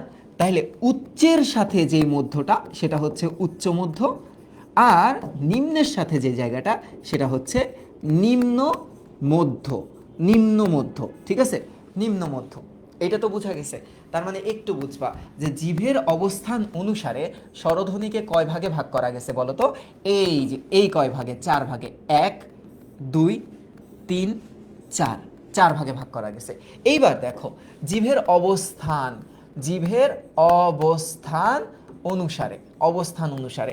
এখন ধরো আমি যখন চৌধুরী সাহেবের কাছে গেলাম, চৌধুরী সাহেব আমাকে দেখেই বলল, আমার মেয়ের জন্য তো কোটিপতি বিল গেটসের পরিবার থেকে সম্বন্ধ আসছে, হ্যাঁ, তোমার অবস্থানটা কোথায়? তোমার অবস্থান তো নাই, একদম পশ্চাতে। আমি তো কষ্ট পেয়ে গেছি যে চৌধুরী সাহেব এখন আমাকে চিনলেন না। এবার আমি লিখলাম যে অবস্থান অনুসারে হতে পারে, সেটা সামনে হতে পারে, হ্যাঁ, সেটা মাঝে হতে পারে, এবং সেটা হতে পারে পশ্চাতে, প লিখে দিলাম, পশ্চাৎ, ঠিক আছে? তাহলে অবস্থান অনুসারে কত প্রকার স্বরধ্বনি? তিন প্রকার। উচ্চতা অনুসারে স্বরধ্বনি কত প্রকার? চার প্রকার। আর লাস্ট ঠোঁটের উন্মুক্তি অনুসারে, ঠোঁটের কি অনুসারে? ঠোঁটের উন্মুক্তি অনুসারে। তাহলে আমি লিখলাম ঠোঁটের, ঠোঁটের, হ্যাঁ, ঠোঁটের উন্মুক্তি, ঠোঁটের উন্মুক্তি অনুসারে, উন্মুক্তি অনুসারে কত প্রকার?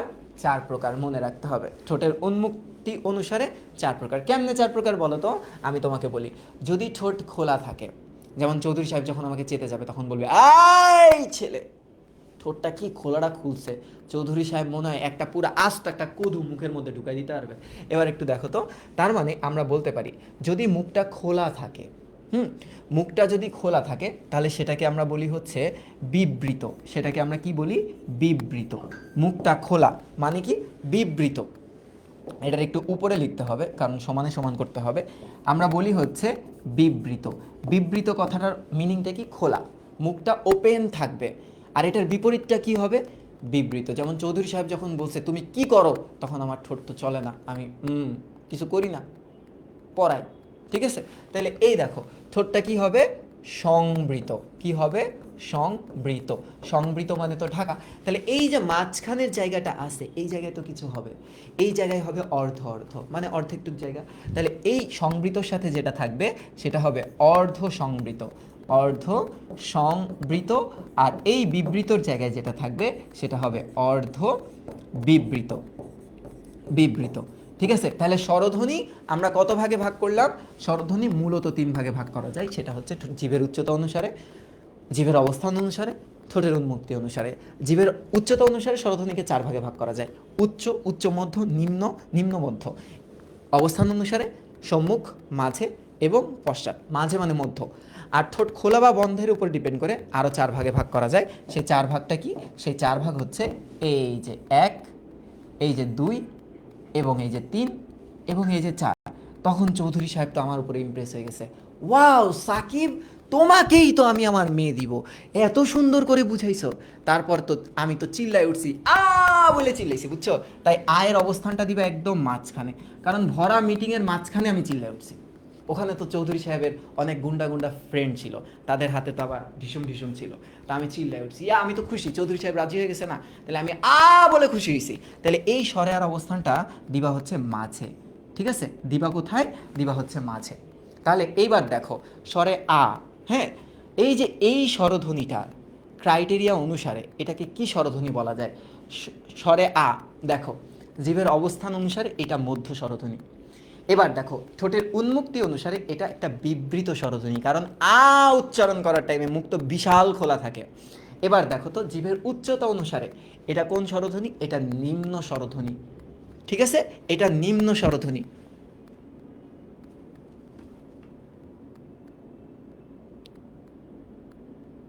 বুঝা গেছে তো? এখন তো আমি খুশি হয়েছি, চৌধুরী সাহেব রাজি হয়ে গেল এত ইজিলি। বলে চিল্লানোর পরে তো একটা সেলিব্রেশন দিতে হবে। তো আমি বললাম ইয়ে চৌধুরী সাহেব। তাহলে আমি এখানে শুধুমাত্র ইয়েটা বসাই দিব, ই। আমি আবার স্লো মোশনে ভিডিও করছি না চৌধুরী সাহেব, পরে আমি আবার 0.5-এ চালু করছি, তখন দেখছি আমি উচ্চারণ করতেছিলাম এইভাবে, ই, এই যে ই, এ, এই যে এ, এই যে এ। ঠিক আছে? আমি তো খুব খুশি, আমার তো বিয়ে হয়ে যেতেছে চৌধুরী সাহেবের মেয়ের সাথে। তাহলে এই যে ঠিক আছে? তারপর তো একটা সেলিব্রেশন দিলে হয় না, আমি আবার চিল্লাই উঠছি, ও। তাইলে এই যে আমি যে আস্তে আস্তে চিল্লাবো না, উ, ও, অ। তাইলে এই যে উ, হ্যাঁ, এই যে উ, একটু খেয়াল করো, সংবৃতটারে একটু নিচে নামাইতে হবে, তাহলে মিলবে। একটু দাঁড়াও, একটু দাঁড়াও, মানে এটা একটু মাথার উপরে উঠে গেছে, চৌধুরী সাহেব চেতা যাবে আবার। এই দেখো, এটা হচ্ছে সংবৃত, সংবৃত। তাহলে এই যে আমি যখন সংবৃত, এই যে উ, এই উটা এই জায়গায়, উ, ও, অ, এমন সেলিব্রেশন দিছি, আমি তো খুশি। আমার সেলিব্রেশন দেখে চৌধুরী সাহেব বলছেন না, এই ছেলের সাথে বিয়ে দেওয়া যাবে না, এ উড়াধুরা সেলিব্রেশন করে। তাহলে দেখো এই যে স্বরধ্বনিগুলো না, এইবার তোমরা ইজিলি ফাইন্ড আউট করতে পারবা। তোমাদেরকে কেউ যদি বলে অ, এই যে ও, এই স্বরধ্বনিটা, হ্যাঁ, জিভের অবস্থান অনুসারে এটার অবস্থানটা কোথায়? এটার অবস্থানটা হচ্ছে পশ্চাতে, এই যে পশ্চাতে। যদি বলে ঠোঁটের উন্মুক্তি অনুসারে এটা কিসের মধ্যে পড়ছে, তুমি অ্যান্সার দিবে এটা অর্ধ সংবৃত। যদি প্রশ্ন করে যে জিভের উচ্চতা অনুসারে এটা কিসের মধ্যে পড়ছে, তুমি অ্যান্সার দিবা এটা উচ্চ মধ্যের মধ্যে পড়ছে, উচ্চ মধ্য, উচ্চ মধ্য। খালি একটু মনে রেখো, যেগুলো সম্মুখ স্বরধ্বনি না, উচ্চারণ করার টাইমে মুখটা একটু স্ট্রেচ হয়ে যায়। যেমন ই, দেখো এদিকে টানটাই ই। দেখো এ, এ মুখটা চ্যাপটা হয়ে যাইতেছে। দেখো এ, মুখটা চ্যাপটা হয়ে যাইতেছে, মানে এই দুই কোনায় তোমার একটু প্রেশার পড়তেছে। তাহলে এগুলো উচ্চারণের টাইমে মুখটা একটু চ্যাপটা হয়, একটু চ্যাপটা হয়। আর এইগুলো উচ্চারণের টাইমে এই যে উ, অ, দেখো উ, মুখটা গোল হয়ে গেছে, ঠোঁটটা, ও গোল হয়ে গেছে, অ মুখটা গোল হয়ে গেছে। তার মানে এগুলো উচ্চারণের টাইমে তোমার ঠোঁটটা একটু গোল হয়ে যায়, গোলাকার, গোলাকার। এই জীবনে ভুলবি, এই ভুলবি জীবনে। ঠিক আছে? চৌধুরী সাহেব তো আমার সাথে বাটপারি করলো।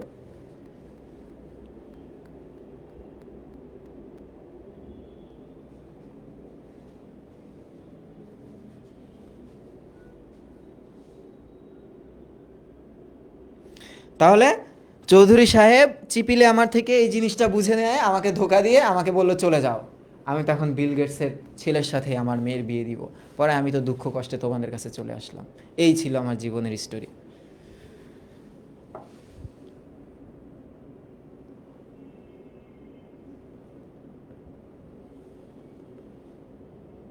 ঠিক আছে, তাহলে এই যে বোঝা গেল, ক্লিয়ার, পুরো একটা পার্ট শেষ। কোন পার্ট শেষ জানো? এই যে এই পার্টটা শেষ, এই যে এই পুরা পার্টটা শেষ, দেখো এই পুরা পার্টটা শেষ। এখন ওরা আমাদেরকে বুঝাইছে কোনটা কি হ্যান ত্যান, আমরা এত সময় নিব? আমার একটা বলো, তুমি এখন বলো, তুমি বইয়ের প্রশ্ন করো, এই বই বাংলা সেকেন্ড পেপার বহুত তো আমার নাচাইছস, তুই বলতো আমার এই 7টা স্বরধ্বনির মধ্যে যে কোনো একটা জিজ্ঞেস কর, আমি বলে দিতেছি। ঠিক আছে, তখন ও বললো ধরো ই, রস্যই, এটা কিসের মধ্যে? তুমি বলবো ওয়েট মেহুনা, রস্যই তো, এই যে রস্যই, কোথায় রস্যই? এই যে রস্যই। কি জানতে চাও রস্যইর ব্যাপারে? আমি বলবো জিভের অবস্থা অনুসারে এটা কি, তুমি বলে দিবা এটা সম্মুখ, তুমি বলে দিবা জিভের উচ্চতা অনুসারে এটা উচ্চ, তুমি বলে দিবা ঠোঁটের মানে উন্মুক্তি অনুসারে ই, ই, ই, বেশি ঠোঁট খুলে না, ই প্রায় বন্ধ, তার মানে এটা একটা সংবৃত স্বরধ্বনি। বোঝা গেছে?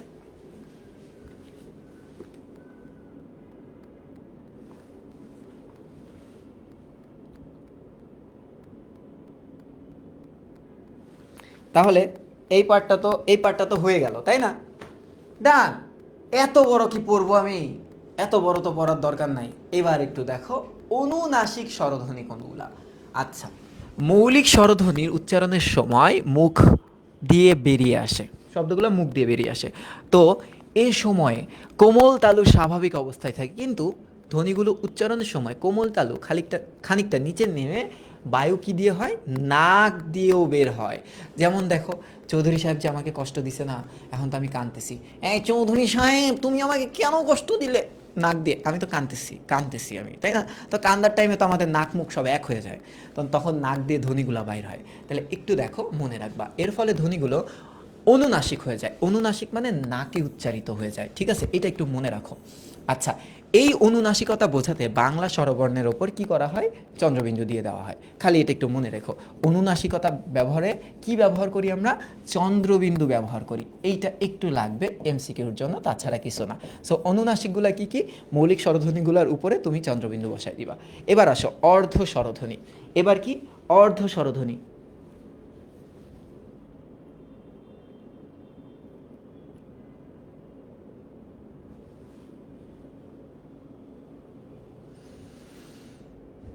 কি রে, তোরা তো হাসতেছিস, খালি হাসতেছিস। এই, আমি কি জোকার? হ্যাঁ, হাসতেছিস। সবগুলা কান ধরে ছবি পাঠাবি আজকে গ্রুপে, যাতে সবার কান ধরে ছবি দেখি। ঠিক আছে, এটা শাস্তি। তোরা কান ধরে মুরগি চিনস, মুরগি মুরগি হবি। এই যে এক ঠ্যাঙের নিচে একটা পা হাত ঢুকাই দিবি, আরেক ঠ্যাঙের নিচে আরেকটা হাত ঢুকাই কান্না ধরবি, ধইরা ছবি তুলে আমার কাছে পাঠাবি। ঠিক আছে, মনে রাখিস। এবার আয়, এবার কি বলতেছে দেখ, দেখো, এটা মজা না করে পড়লে বাংলা, বাংলা তো বুঝছো, বাংলাটা মজা না করে পড়াইলে হয় না, নাইলে জমে না। এমন হইতো যে তোমাদের সায়েন্সের সাবজেক্ট পড়াচ্ছি, সেটাতে এমনি একটা ভার আছে, বাংলাকে তো কেউ গুরুত্ব দেয় না, তো আমার বাধ্য হয়ে এগুলো তো পড়ানোই লাগবে তোমাদের। এবার কি বলতেছে দেখো, অর্ধ স্বরধ্বনি, অর্ধেক, যেমন আমার জীবনটা অর্ধেক, অর্ধ স্বরধ্বনি। এটাতে কি হয়? যেসব স্বরধ্বনি পুরোপুরি উচ্চারিত হয় না, সেগুলোকে বলা হয় অর্ধ স্বরধ্বনি। আচ্ছা, ভালো কথা, বাংলায় অর্ধ স্বরধ্বনি আছে 4টা। তো আগের বই অনেক কথা ছিল, তোমাদের বইতে এই 4টা আছে, এই 4টাই পড়তে হবে। এটা একটু এমসিকিউর জন্য পড়বা, এমসিকিউর জন্য পড়বা। হ্যাঁ, যেমন ধরো, আমি ধরো কোথায় গেছি, আমি তো খ্যাত, আমি খ্যাত একদম, ধরো বস্তিতে থাকি, চিন্তা করো। তো আমি গেছি একদিন ধরো গুলশানে, তো গুলশানের পোলাপাইন তো অনেক পশ। তো ওদেরকে যে আমি বললাম যে ভাইয়া, তো 1 গ্লাস পানি হবে? ওরা আমাকে বললো, কি বললো? You, you mean to say water? এও খ্যাত। ঠিক আছে, এই যে হয়ে গেল, কিন্তু ওই যে ওরা একটা এক্সপ্রেশন দিল না, ইউ, হ্যাঁ, তারপর কি বললো? এও খ্যাত, এই যে এও। তাহলে এই 4টা হচ্ছে আমাদের অর্ধ স্বরধ্বনি, ইউ আর এও। এটা একটু মনে রেখো। হ্যাঁ, যেমন দেখো, ই আর এও স্বরধ্বনি উচ্চারণ করার সময় দীর্ঘ করা যায়, কিন্তু অর্ধ স্বরধ্বনিকে কোনোভাবেই দীর্ঘ করা যায় না। কিভাবে? আমি তোমাদেরকে বলি। যেমন আমি যদি তোমাদেরকে এই শব্দ দিয়েই বুঝাই, চাই, এটা থেকেই আসবে। হ্যাঁ, এটা থেকেই আসবে।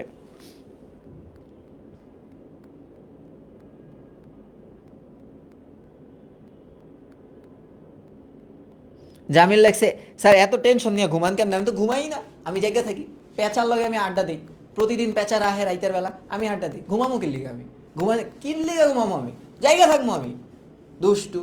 এবার আসো, এই যে চাই, হুম, একটু চিন্তা করো, এই চাই শব্দটার ভিতরে, হ্যাঁ, চাই কি আছে বলো তো? কি আছে? তোমরা আবার এক্সপ্রেশন দিও না ভাই, তোমাদের বাবা মা এসে আবার উড়াধুরা তোমাদের পিটানো শুরু করে দিবে, ঠিক আছে? যে কি করতেছে পোলাই সকালবেলা, একটু দেখো। এই যে আমি যে লিখলাম চাই, আ আ, হ্যাঁ, এটার সাথে কি আছে? আ যোগ ই।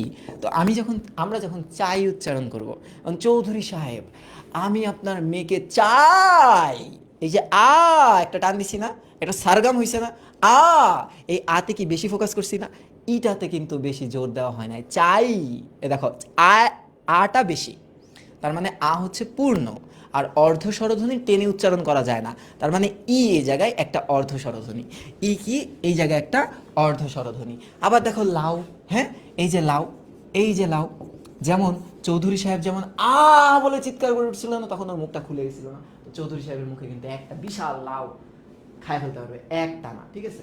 তো এই যে সেই লাউ যখন বলতেছি, আমি যখন বলতেছি না আও আও, এই উটাকে কিন্তু টানা যাচ্ছে না, এটাকে কিন্তু টানা যাচ্ছে না, এই উটাকে কি টানা যাচ্ছে না, টানা যাচ্ছে না। তো টানা যদি না যায় তাহলে এটা অর্ধ হবে, আর যেটাকে টানা যায় সেটা পূর্ণ হবে। তাহলে এখানে বসে দেখো, একইভাবে লাউ শব্দের ভিতরে দুটি স্বরধ্বনি আছে, একটা হচ্ছে আ, একটা হচ্ছে উ। যে জায়গায় আ হচ্ছে একটা পূর্ণ স্বরধ্বনি, কেন?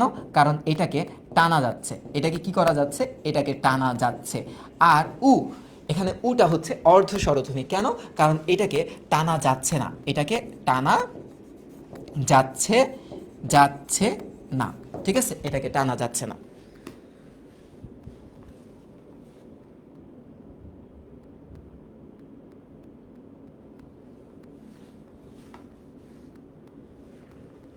এনজয় করো, সমস্যা নাই, তোমরা হাসো, এনজয় করো, এনজয় করে লেখাপড়া শিখো। শিখছো তো, এমন তো না যে আমার সাথে শুধুমাত্র ওই যে দুষ্টামি ফাতরামি করছো, তুমি তো শিখছো।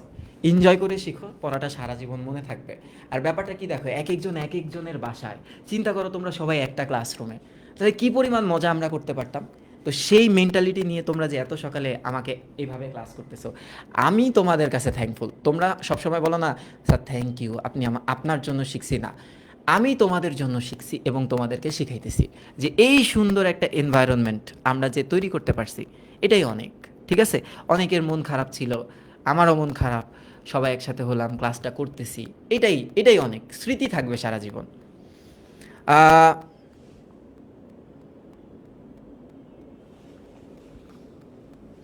দেখো এইখানে পূর্ণস্বর আর অর্ধস্বর মিলে হয় দ্বিস্বর, এটা তো আমরা জানি, হ্যাঁ। তো এই দ্বিস্বর না 25 ধরনের আছে। কত ধরনের আছে?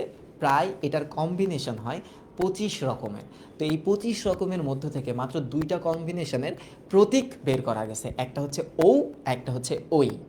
বুঝা গেছে? একটু পরে আসতেছি। দেখো এরপরে আমরা কি বললাম? এরপরে আমরা বললাম যে দ্বিস্বরধ্বনি, দ্বিস্বরধ্বনি কি?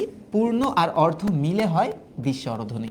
তার মানে একটা পূর্ণ মিলবে, একটা অর্ধ মিলবে। যেমন লাউ শব্দের আ হচ্ছে পূর্ণ এবং উ হচ্ছে অর্ধ, মিলে আউ তৈরি হয়েছে, এই আউটা হচ্ছে দ্বিস্বরধ্বনি। তো এখানে যে কম্বিনেশনগুলো দেওয়া আছে না, কয়টা কম্বিনেশন দেওয়া আছে দেখো তো? এখানে কম্বিনেশন দেওয়া আছে 1 2 3 4 5 6 7 8 9, 9টা কম্বিনেশন দেওয়া আছে না? এরকম প্রায় 25টা কম্বিনেশন হওয়া সম্ভব। কিন্তু এই 25টা কম্বিনেশনের ভিতরে দুইটা কম্বিনেশন, একটা হচ্ছে দেখো, আমি যদি বলি না মৌ, হ্যাঁ, এই যে মৌ, হ্যাঁ, আরেকটা কি বললাম ধরো, আরেকটা বললাম আমি হচ্ছে, আচ্ছা মৌ দিয়েই বুঝাই। এই মৌ যখন আমি লিখি, এই কম্বিনেশনটা কিভাবে হয়েছে দেখো, ময়ের সাথে এই যে ঔকারটা আছে না, ঔকারটা, এই ঔকারটাকে যদি আমি বিশ্লেষণ করি তাহলে আমি পাবো, ওকারকে বিশ্লেষণ করলে পাবো ও যোগ উ। এই যে এইটা একটু খেয়াল করো, এই কম্বিনেশনটার একটা প্রতীক পাওয়া গেছে, সেই প্রতীকটা হচ্ছে এইটা। আরেকটা কম্বিনেশনের প্রতীক পাওয়া গেছে, সেটা হচ্ছে এই যে আমরা লিখি না কই, এইটার প্রতীকটা কি দেখো, কয়ের সাথে কি আছে? কয়ের সাথে আছে ও যোগ ই, এই কম্বিনেশনটার প্রতীকটা হচ্ছে ওই। এই দুইটা দ্বিস্বরের থেকে প্রতীক পাওয়া গেছে। যেমন দেখো বাংলা বর্ণমালায় দুটি দ্বিস্বরধ্বনির জন্য আলাদা বর্ণ আছে, একটা হচ্ছে ওই, একটা হচ্ছে ও। ওই এর মধ্যে দুইটা আছে, ও এর মধ্যে দুইটা আছে। তোমাদের মনে অনেক প্রশ্ন থাকতে পারে এই পার্টটা থেকে, কিন্তু বইয়ের বাইরে কোনো প্রশ্নই তোমাদের জন্য এই মুহূর্তে প্রয়োজন নেই। বেবি কোর্সে আমি পড়াইছিলাম, এই ফাইনাল রিভিশনের দরকার নেই, কারণ আমাদের মানে টার্গেটটা হচ্ছে এসএসসি। তাহলে এই যে এই চ্যাপ্টারটাও শেষ, खत्म हो गया। क्या हुआ? खत्म हो गया। मजा करके কাটতে কাটতে खत्म हो गया। ঠিক है। লো আব, উচ্চারণের সময় জিভের কোন অবস্থার কারণে স্বরধ্বনিকে ভাগ করা যায়? জিভের অবস্থা, হ্যাঁ, এই যে জিভের অবস্থা চৌধুরী সাহেবের যে শিখাই দিয়ে আসলাম। উচ্চতা না, সম্মুখ, পশ্চাৎ, বলো অ্যান্সার কোনটা হতে পারে? উচ্চারণের সময় জিভের কোন অবস্থানের কারণে স্বরধ্বনি ভাগ করা যায়? তো জিভের উচ্চতা অনুসারে, সম্মুখ, পশ্চাৎ, কি অনুসারে বলো তো?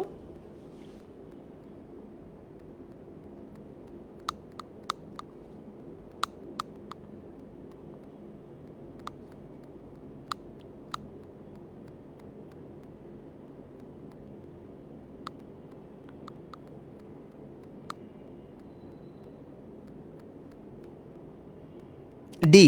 ইয়েস, সবগুলোই হবে। আচ্ছা, এবার আসো তো, এবার কি? ওকে, এবার দেখো, উ উচ্চারণের সময় জীবের অবস্থানটা কেমন থাকে? উ ও, তার মানে উচ্চ, হ্যাঁ, আর একদম পিছে মানে পশ্চাৎ। তাহলে উচ্চ পশ্চাৎ, হ্যাঁ রে, এইসব চৌধুরী সাহেবরে শিখে আসছি, তোমরা তো ছোট বাচ্চা। এবার দেখো, আ উচ্চারণের সময় ঠোঁটের উন্মুক্তি কেমন হয়? আ,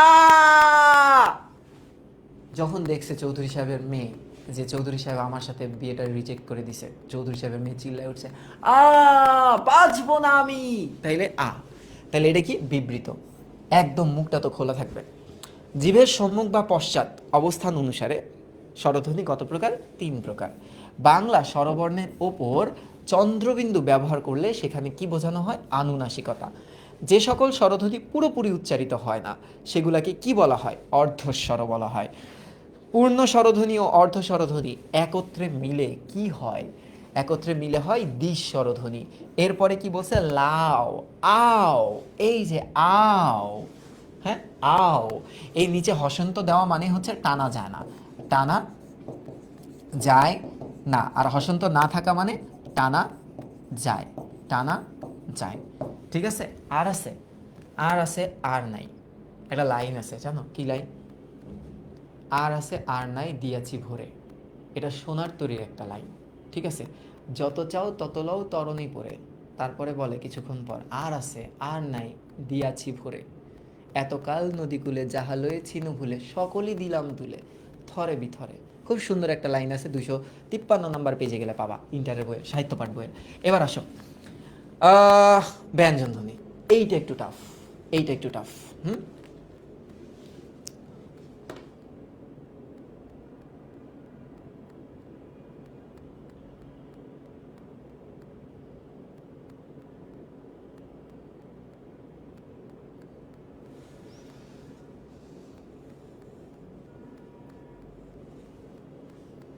পুরা বই মুখস্থ না, যতটুকু মানে সিলেবাসের টুকে জানি কোনটা কোন জায়গায় আছে, মানে সিলেবাসে তো সব নাই, গদ্য পদ্য আছে তো 30টা করে, তো সব তো পড়ানো লাগে না, তো যেগুলো পড়ানো লাগে 12-13টা করে, সেগুলোর পেজ নাম্বারগুলো আমার মুখস্থ আছে, কোন জায়গায় কি আছে, কোন শব্দ কোথায় আছে, এগুলো মনে আছে, কারণ আমার দেখা মনে হইতেছে তোমাদের ক্লাসমেট, তাই না? কিন্তু আমার তো বয়স হয়েছে মেলা, তোমাদের 10 বছরের বড়, তোমরা পরীক্ষা দিবা 25-এ, আমি পরীক্ষা দিছি 2015 সালে। ঠিক আছে। তো এটা তো মেলা দিন ধরে পড়াইতেছি, প্রায় পড়ানোর বয়সও হয়ে গেছে, 17 থেকে পড়াই তো, 25-এ আসলে 8 বছর হবে, 25-এর এপ্রিলে, এপ্রিল, হ্যাঁ, মার্চের 26 তারিখে তোমার সর্বপ্রথম পড়ানো শুরু করছিলাম, তো সেই হিসেবে 8 বছর হয়ে যাবে, তো অনেক দিন।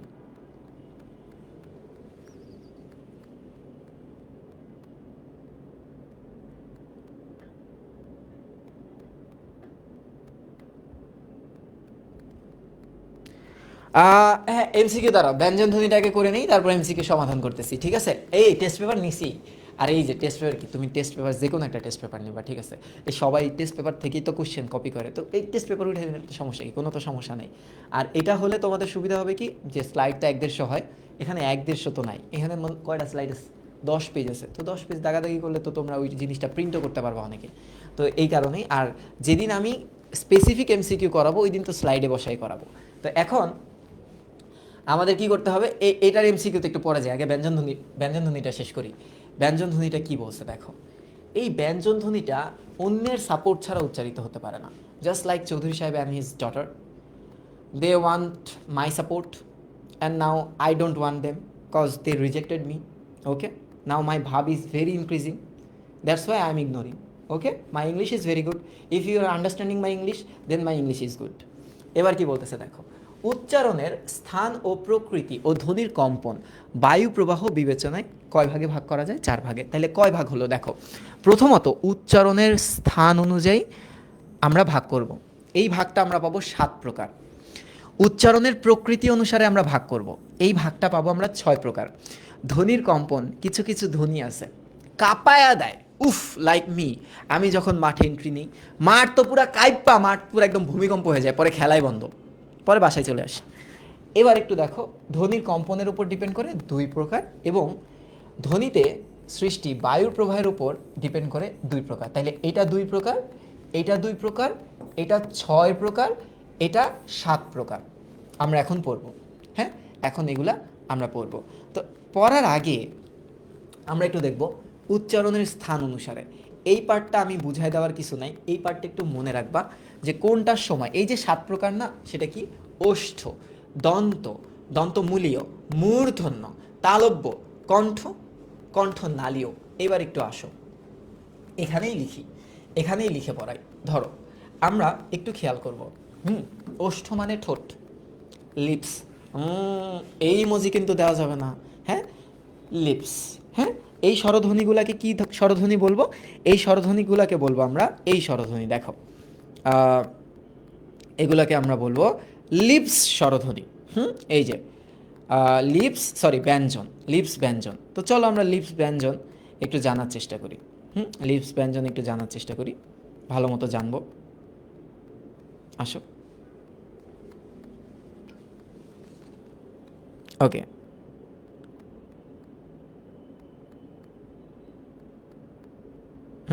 তাহলে প্রথমত লিপস ব্যঞ্জন, তাহলে মনে রাখো এই যে ওষ্ঠ ব্যঞ্জন যেগুলো আছে, এই ওষ্ঠ ব্যঞ্জন কি হয়? নিচের ঠোঁট আর উপরের ঠোঁট একে অপরের কাছাকাছি চলে আসে। এটা কিন্তু বুঝো তোমরা, মজা করবা না, এই দুষ্টু, এই তোকে বলতেছি, তুই তুই পড়াটা বুঝ আগে, তারপর মজা কর। নিচের ঠোঁট উপরের ঠোঁট একে অপরের সাথে একটা বাড়ি খায়, যেমন প, প, ফ, ব, ভ, ম। দেখো একটা আরেকটার খুব কাছাকাছি আসছে। আমি আর চৌধুরী সাহেব তো কাছাকাছি যেতে পারিনি, কিন্তু এরা আসে। কারা এরা?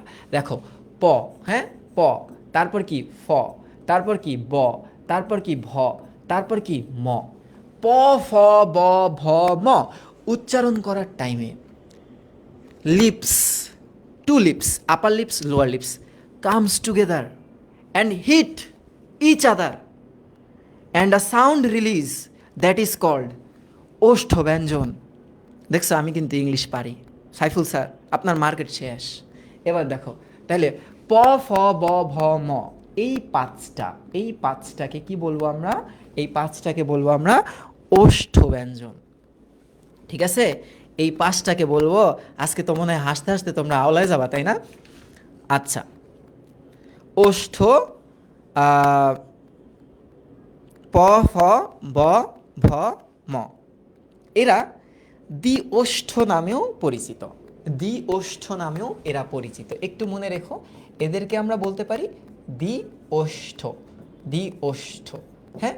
কেন দ্বি ওষ্ঠ বলতেছি? কারণ 2টা ওষ্ঠ একে অপরের সাথে বাড়ি খাইতেছে, বা ওষ্ঠাধর বাড়ি খাইতেছে, হ্যাঁ।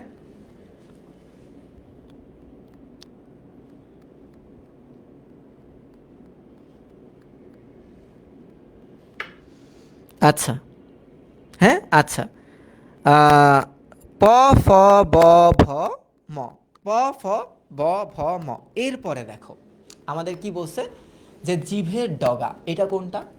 এটা, হ্যাঁ, এটা tongue, tongue and where and teeth comes together and hits each other, that is called দন্ত। মানে কি? জিভের ডগা তোমার উপরের পাটি দাঁতের সাথে বাড়ি খায়। দেখো ত, দেখো ত যখন উচ্চারণ করো উপরের পাটি দাঁতের সাথে কিন্তু বাড়ি খায়।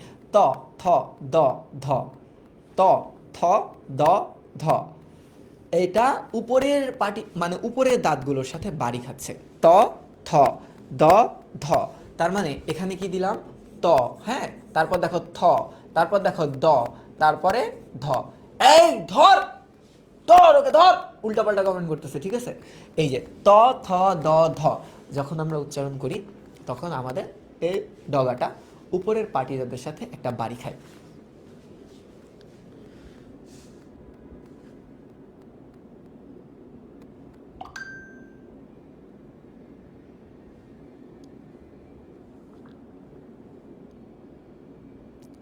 কি এক অবস্থা! আমার এক ফ্রেন্ড আমারে নক দিছে, নক দিয়ে কয়, মানে এক বান্ধবী আর কি, ভার্সিটিতে একসাথে পড়ছি, আমার বিয়ে 20 তারিখে, তোমাদের পাঞ্জাবি রেডি, তোমরা হলুদের পাঞ্জাবি কালেক্ট করে নিয়ে যেও। হায় রে খোদা, বান্ধবীর বিয়ে হয়ে যেতেছে আর এদিকে বন্ধু পড়াইতেছে। ঠিক আছে, ঠিক আছে ভাই, ঠিক আছে, আসবো নে জীবন।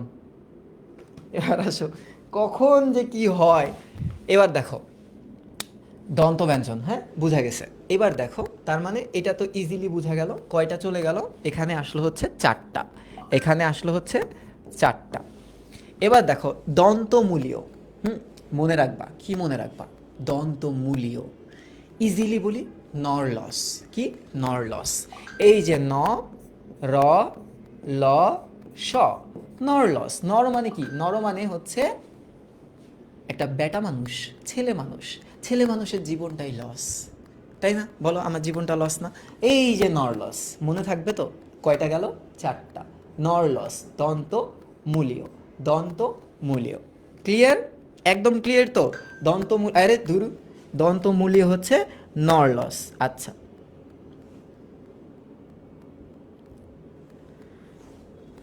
ওকে। আচ্ছা, এবার একটু, আচ্ছা আমি কি যে তোমাদের সাথে এরকম মজা করি, একটা ঘরোয়া পরিবেশে পড়াই, ধরো আমি কিন্তু ক্লাসের মাঝখানে ফোনও ধরি, কেউ আসলে ক্লাসে কথাও বলি, লাইক একটা অফলাইনে পড়লে বা তোমার বাসায় যদি একটা টিউটর আসে যেভাবে পড়ায়, আমি কিন্তু ওই পরিবেশ দেওয়ার জন্য এগুলো করি। তাছাড়া কিন্তু কিছু না। এতে যদি কেউ মনে কষ্ট পাও বা একটু বিরক্ত প্রকাশ করো, আসলে কিছু করার নাই, তোমার একটু বুঝতে হবে আমার সাবজেক্টটা আসলে ওরকম না, খুব ইন্টারেস্টিং না, আমার জিনিসগুলো ইন্টারেস্টিং করে পড়াতে হয়। তো কোনো অভিভাবক কিংবা শিক্ষার্থী কেউ যদি কিছু মনে করো, তোমরা এটা আসলে ক্ষমাসুন্দর দৃষ্টিতে দেখবে। আর আমি তো তোমাদের বড় ভাই, তাই না? আমাকে টিচার মানার দরকার নেই, তোমাদের একটা বড় ভাই হিসেবে আমাকে মানো, কোনো সমস্যা নেই। তো তোমাদের বড় ভাই তোমাদের গাইড দিতেছে, আদর করতেছে, নর্মাল একটা ফ্রেন্ডলি পরিবেশ করে রাখছে, এতে কেউ মনক্ষুণ্ণ হয়েও না, ঠিক আছে? এবার একটু দেখো, তাহলে নরলস। এই যে আমার বান্ধবী একটু আগে আমাকে যে মেসেজটা দিল, ও তো একটা মেয়ে, ওর তো বিয়ে হয়ে গেল। এখন আমি তো একটা ছেলে, আমি তো নর। এই যে আমার জীবনটাই লস হয়ে গেল, বান্ধবীর আগে বিয়ে হয়ে যেতেছে, বন্ধুর বিয়ে হইতেছে না। তাইলে একটু মনে রেখো, দন্তমূলীয় হচ্ছে নরলস। তাহলে সারা জীবন মনে থাকবে তোমাদের। মূর্ধা, মূর্ধা কোনটা? কোমল তালু এবং শক্ত তালুর মাঝখানে যে এই কার্ভের মতো অবতল অংশটা থাকে না, অবতল অংশ উপরে, এটাকে বলা হয় মূর্ধা। তাহলে এই যে মূর্ধন্য, হ্যাঁ মূর্ধন্য কোনগুলা? দেখো ট, ঠ, ড, ঢ। আমি যখন ট, ঠ, ড, ঢ বলছি, দেখো আমার জিহ্বা, এই যে আমাদের, আমরা এই শব্দটাকে উচ্চারণ করি কি বলতো? এই যে এই শব্দটাকে আমরা কি উচ্চারণ করি বলতো? হ্যাঁ, অনেকে বলে জিব্বা, জিভা, জিভ। অনেকে আবার এক্সট্রিম পর্যায়ে যায়, হ্যাঁ হ্যাঁ, কোনোটাই হয় না, এটা জিবলা, জিবলা। এটার উচ্চারণ কি জানো? এটার উচ্চারণ হচ্ছে জিউভা, জিউভা। এটার উচ্চারণ হচ্ছে জিউভা। তো এই যে এই মূর্ধন্য ব্যঞ্জনগুলো যখন আমরা উচ্চারণ করি, আমরা কি করি? জিভের ডগাটা, এই অংশটা মূর্ধার সাথে টোকা খায়, they comes together and hit each other. ট, ঠ, মানে মূল কথা কি জানো? তোমার জিহ্বাটা উল্টায় যায়, উল্টায় যায় উপরে বাড়ি খায়। তাহলে ট, ঠ, ড, ঢ। হ্যাঁ, এইগুলা তো আছেই। দেখো ট, ট, ঠ, ড। ড কোনটারে? এই যে ড, তারপরে এই যে ঢ, তারপর ডয়ে শূন্য র, তারপর ঢয়ে শূন্য র। এই যে ডয়ে শূন্য, ড ঢ আছে, তাহলে ডয়ে শূন্য র, ঢয়ে শূন্য র তো হবে। তাহলে টোটাল কয়টা গেল? 1 2 3 4 5 6টা। কয়টা গেল? 6টা। তাহলে এখানে লিখে দাও, এটা হচ্ছে 6টা। হ্যাঁ, 6টা। যেহেতু সব ইংলিশে লিখতেছি, এইটা আবার মনে করবা 8টা তোমরা আবার অনেকে, হ্যাঁ। তাহলে এইটা হচ্ছে 4টা, আর এটা হচ্ছে 5টা। হ্যাঁ, এটা হচ্ছে 5টা, তাহলে এখানে লিখলাম 5টা। ওকে, তালব্য, তালু, এইটা কেমন জানো? তালু কোনটা তোমরা জানো?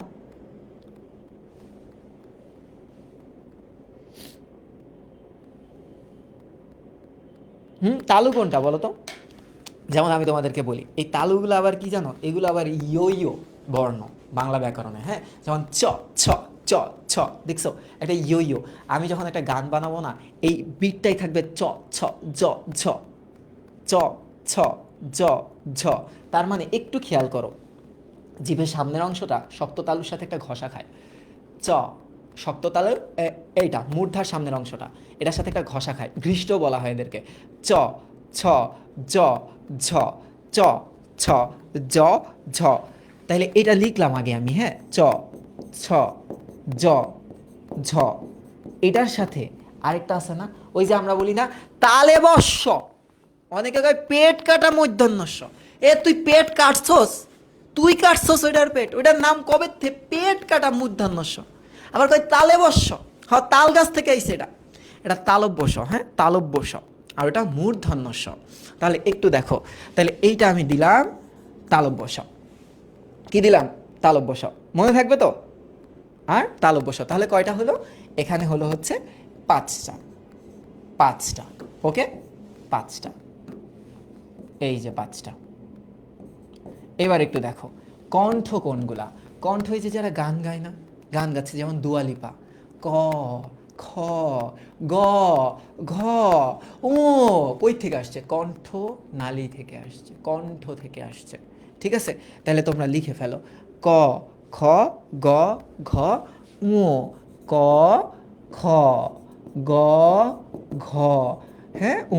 যখন দুয়া লিপার সাথে আমি একটা ডুয়েট সং করব না ওয়েমলিতে, কোথায়? ওয়েমলিতে, ঠিক আছে, বা আমস্টারডামে কনসার্ট করতেছি, তখন ও ধরো গানটা শুরু করছে এইভাবে, ক, খ, গ, ঘ। ঠিক আছে, এবার দেখো কণ্ঠনালীয় কোনটা? কণ্ঠনালীয় হচ্ছে হ, একটাই, একদম কণ্ঠনালী থেকে সাউন্ড আসে হ, হ। তাহলে এই যে হ, তাহলে এইটা গেল কয়টা? 5টা, আর হ হচ্ছে একটা। এবার গুনে দেখো 30টা হয়েছে কিনা। 5 আর 4 9, 9 আর 4 কত? 13, 13 আর 6 কত? 19, 19 আর 5 কত? 24, 24 আর 6 কত? 30। তাহলে এই গেল 30টা। বলো ভালো মতো বুঝতে পারছো কিনা? হুম, ভালো মতো বুঝতে পারতেছো, বুঝছো কিনা?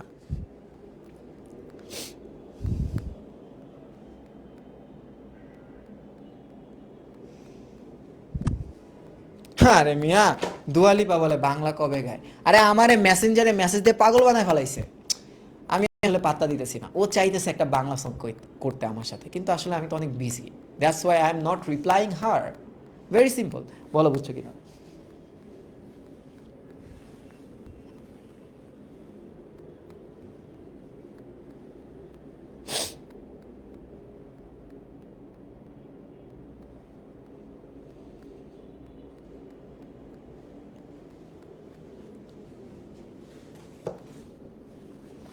দেখ কমেন্ট করছে এটা কে? এটা কমেন্ট করছে হচ্ছে আরাফাত। আরাফাত লিখছে কি দেখ, আরাফাত খুব সুন্দর একটা লিখছে। হ্যাঁ, দেখ আরাফাত, আরাফাত লিখছে যে দুয়া লিপা, দুয়া, হ্যাঁ দুয়া লিপা, দুয়া লিপা কবে থেকে, কবে থেকে, থেকে বাংলা, বাংলা গান, গান গে ভাই, গান গে ভাই।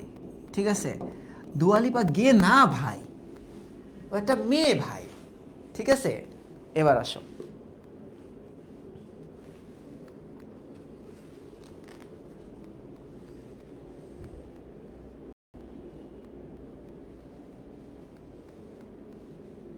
ওকে, এবার একটু ব্রেক দেই। বাংলা, আচ্ছা, ওকে। ফার্স্ট, ভালো হয়েছে না তোমার পরীক্ষা বিজিএস? Thank you.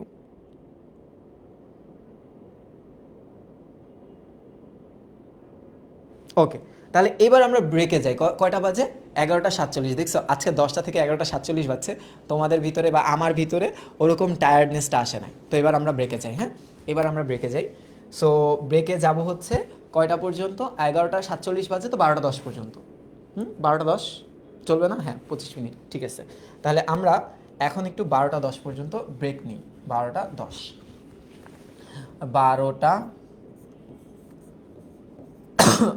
10 পর্যন্ত বিরতি।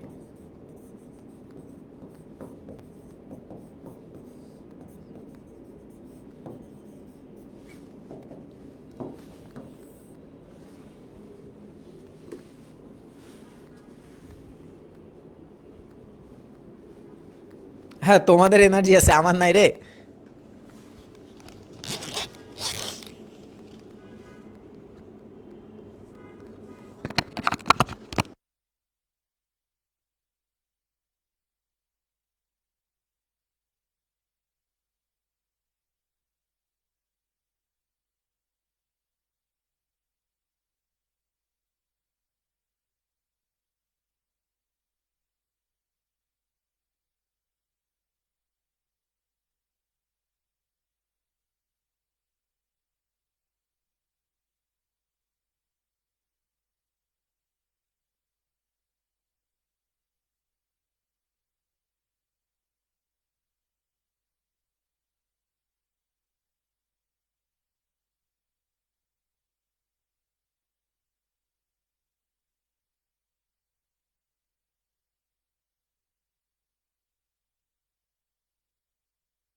কি খবর সবার? ভালো আছিস? চল পড়াটা শুরু করি তাহলে। ঠিক আছে, আসো তাহলে। এখন আমরা পড়াটা শুরু করব। কোন জায়গায় একটু দেখি।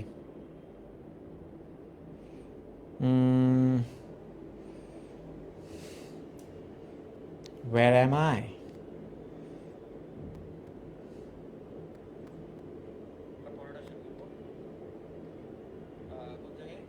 Everyone দেই।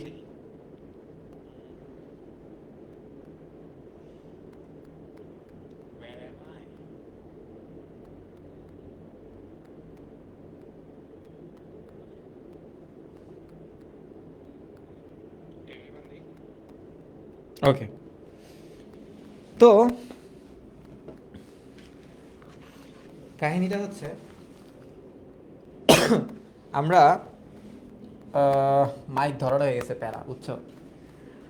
আর নো ইস্যু, আমরা এই পর্যন্ত পড়ছিলাম। এখন আমরা বুঝে গেছি যে উচ্চারণের স্থান, ফার্স্ট এটা কি ছিল বলো তো? উচ্চারণের স্থান, ঠিক আছে? উচ্চারণের স্থান অনুসারে ব্যঞ্জনধ্বনি কত প্রকার? 7 প্রকার। কি কি? দেখো, এই যে 1, 2, 3, 4, 5, 6, 7, ঠিক আছে? এই 7 প্রকার। কত প্রকার? 7 প্রকার। এটা একটু মনে রেখো।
দেখ তো সাউন্ড আছে নাকি রে?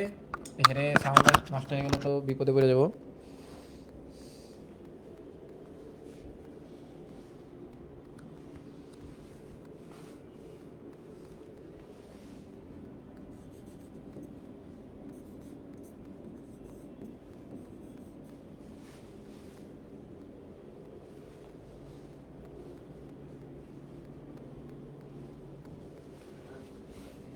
নাই না আসছে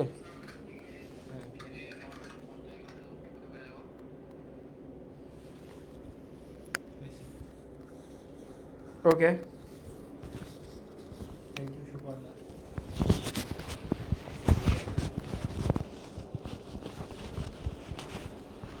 আচ্ছা তাইলে শুরু করি। হ্যাঁ দেখো আমি তোমাদেরকে এখন বুঝাচ্ছি, তোমরা আলাদাটা করবে কিভাবে একটু খেয়াল করো। এইগুলাকে বলা হয় বর্গীয় ব্যঞ্জন, তো আমরা জানি। হ্যাঁ বর্গীয় ব্যঞ্জন আগে লিখবা। বর্গীয় মানে কি দেখো তো 5টা বর্গ আছে, 5টা করে বর্ণ আছে, টোটাল 25টা। আমরা লিখছি, বোঝার দরকার নেই, আমরা লিখছি এগুলা। হ্যাঁ এটা একটু লিখবা। এটা লেখার পরে তোমরা এই যে চারটা, প্রথম চারটা করে এগুলাকে একটু আলাদা করবা। ঠিক আছে, প্রথম চারটা করে এগুলাকে একটু আলাদা করবা। করছি আমরা আলাদা, এই যে আলাদা করছি, এগুলাকে বলা হয় স্পৃষ্ট। এগুলাকে কি বলা হয়? স্পৃষ্ট ব্যঞ্জন। স্পৃষ্ট ব্যঞ্জন আবার 5 ধরনের হয়। তো প্রথমটা হচ্ছে কণ্ঠ, এটা একটু মনে রেখো। প্রথমটা হচ্ছে কণ্ঠ স্পৃষ্ট। চ এটা কি? তালু। চ ওই যে তালব্য, তালু।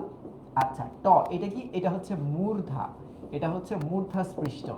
আর ত এটা কি? দন্ত, এটা হচ্ছে দন্ত। ঠিক আছে, আর এই প ফ কি হবে এটা তোমরা জানোই, এটা হচ্ছে ওষ্ঠ। এটা কি? ওষ্ঠ। তাহলে এই যে 20টা, কোন 20টা? এই যে একটা, হ্যাঁ এই যে 4টা, এই যে দেখো, এই যে পরের 4টা, এই যে দেখো তার পরের 4টা, এই যে তার পরের 4টা, এবং এই যে তার পরের 4টা। তাহলে এই 20টাকে টোটালি আমরা কি বলতেছি? এই 20টাকে আমরা বলতেছি হচ্ছে স্পৃষ্ট ব্যঞ্জন।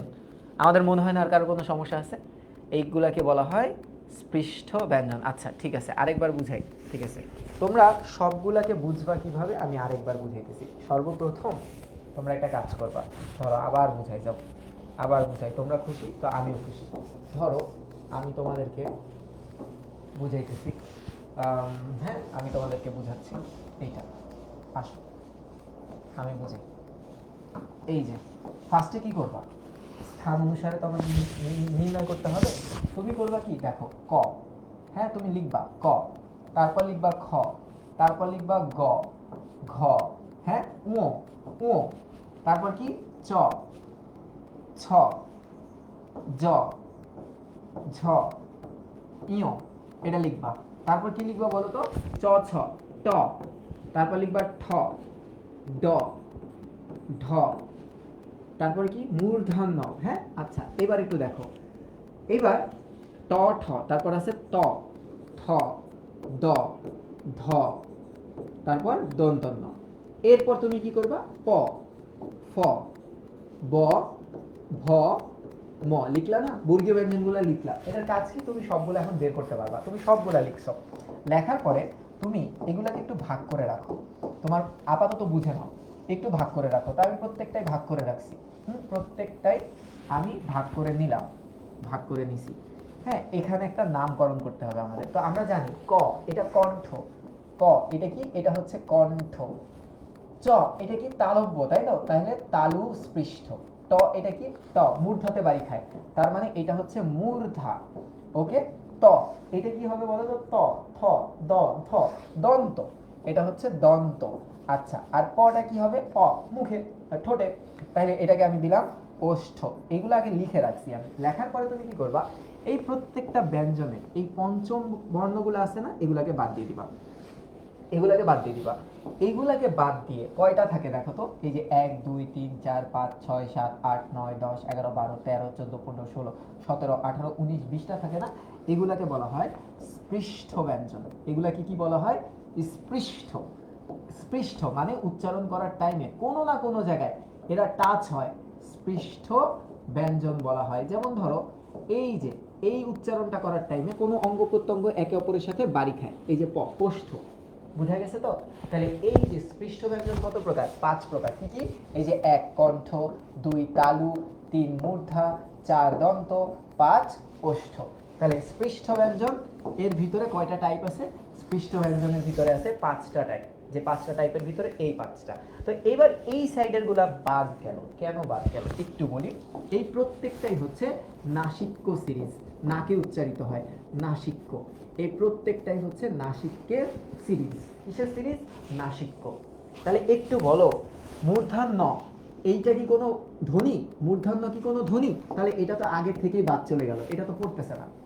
হ্যাঁ, আচ্ছা ইও এটা কি কোনো ধ্বনি? না, এটা তো শুধুমাত্র বর্ণ, তাহলে এটাও বাদ গেল। তাহলে এবার বলো তো যে নাসিক্য ধ্বনি কয়টা? তাহলে এবার তোমরা বলো তো যে নাসিক্য ধ্বনি, তোমরা এইবার আমাকে একটু বলো যে নাসিক্য ধ্বনি কয়টা? হ্যাঁ, নাসিক্য ধ্বনি কয়টা একটু বলো তো। এখানে আমি লিখি নাসিক্য, নাসিক্য। হ্যাঁ, নাসিক্য ধ্বনি কয়টা? নাসিক্য ধ্বনি। তাহলে তোমার অ্যান্সার কি হবে? এইটা একটা নাসিক্য ধ্বনি, কারণ এই সিরিজটা নাসিক্য। এইটা একটা নাসিক্য ধ্বনি, এইটা একটা নাসিক্য ধ্বনি। বুঝা গেছে তো? নাসিক্য ধ্বনি। আচ্ছা, এগুলো কি? এগুলো হচ্ছে নাসিক্য ধ্বনি। তাহলে তোমাদের কাছে প্রশ্ন যদি করে নাসিক্য ধ্বনি কয়টা, তাহলে তোমরা অ্যান্সার দিবা নাসিক্য ধ্বনি হচ্ছে 3টা। আর যদি বলে নাসিক্য বর্ণ কয়টা, তাহলে বর্ণ তো এটা তো একটা বর্ণ, 5টা হলো। এর সাথে এইটাও একটা নাসিক্য বর্ণ,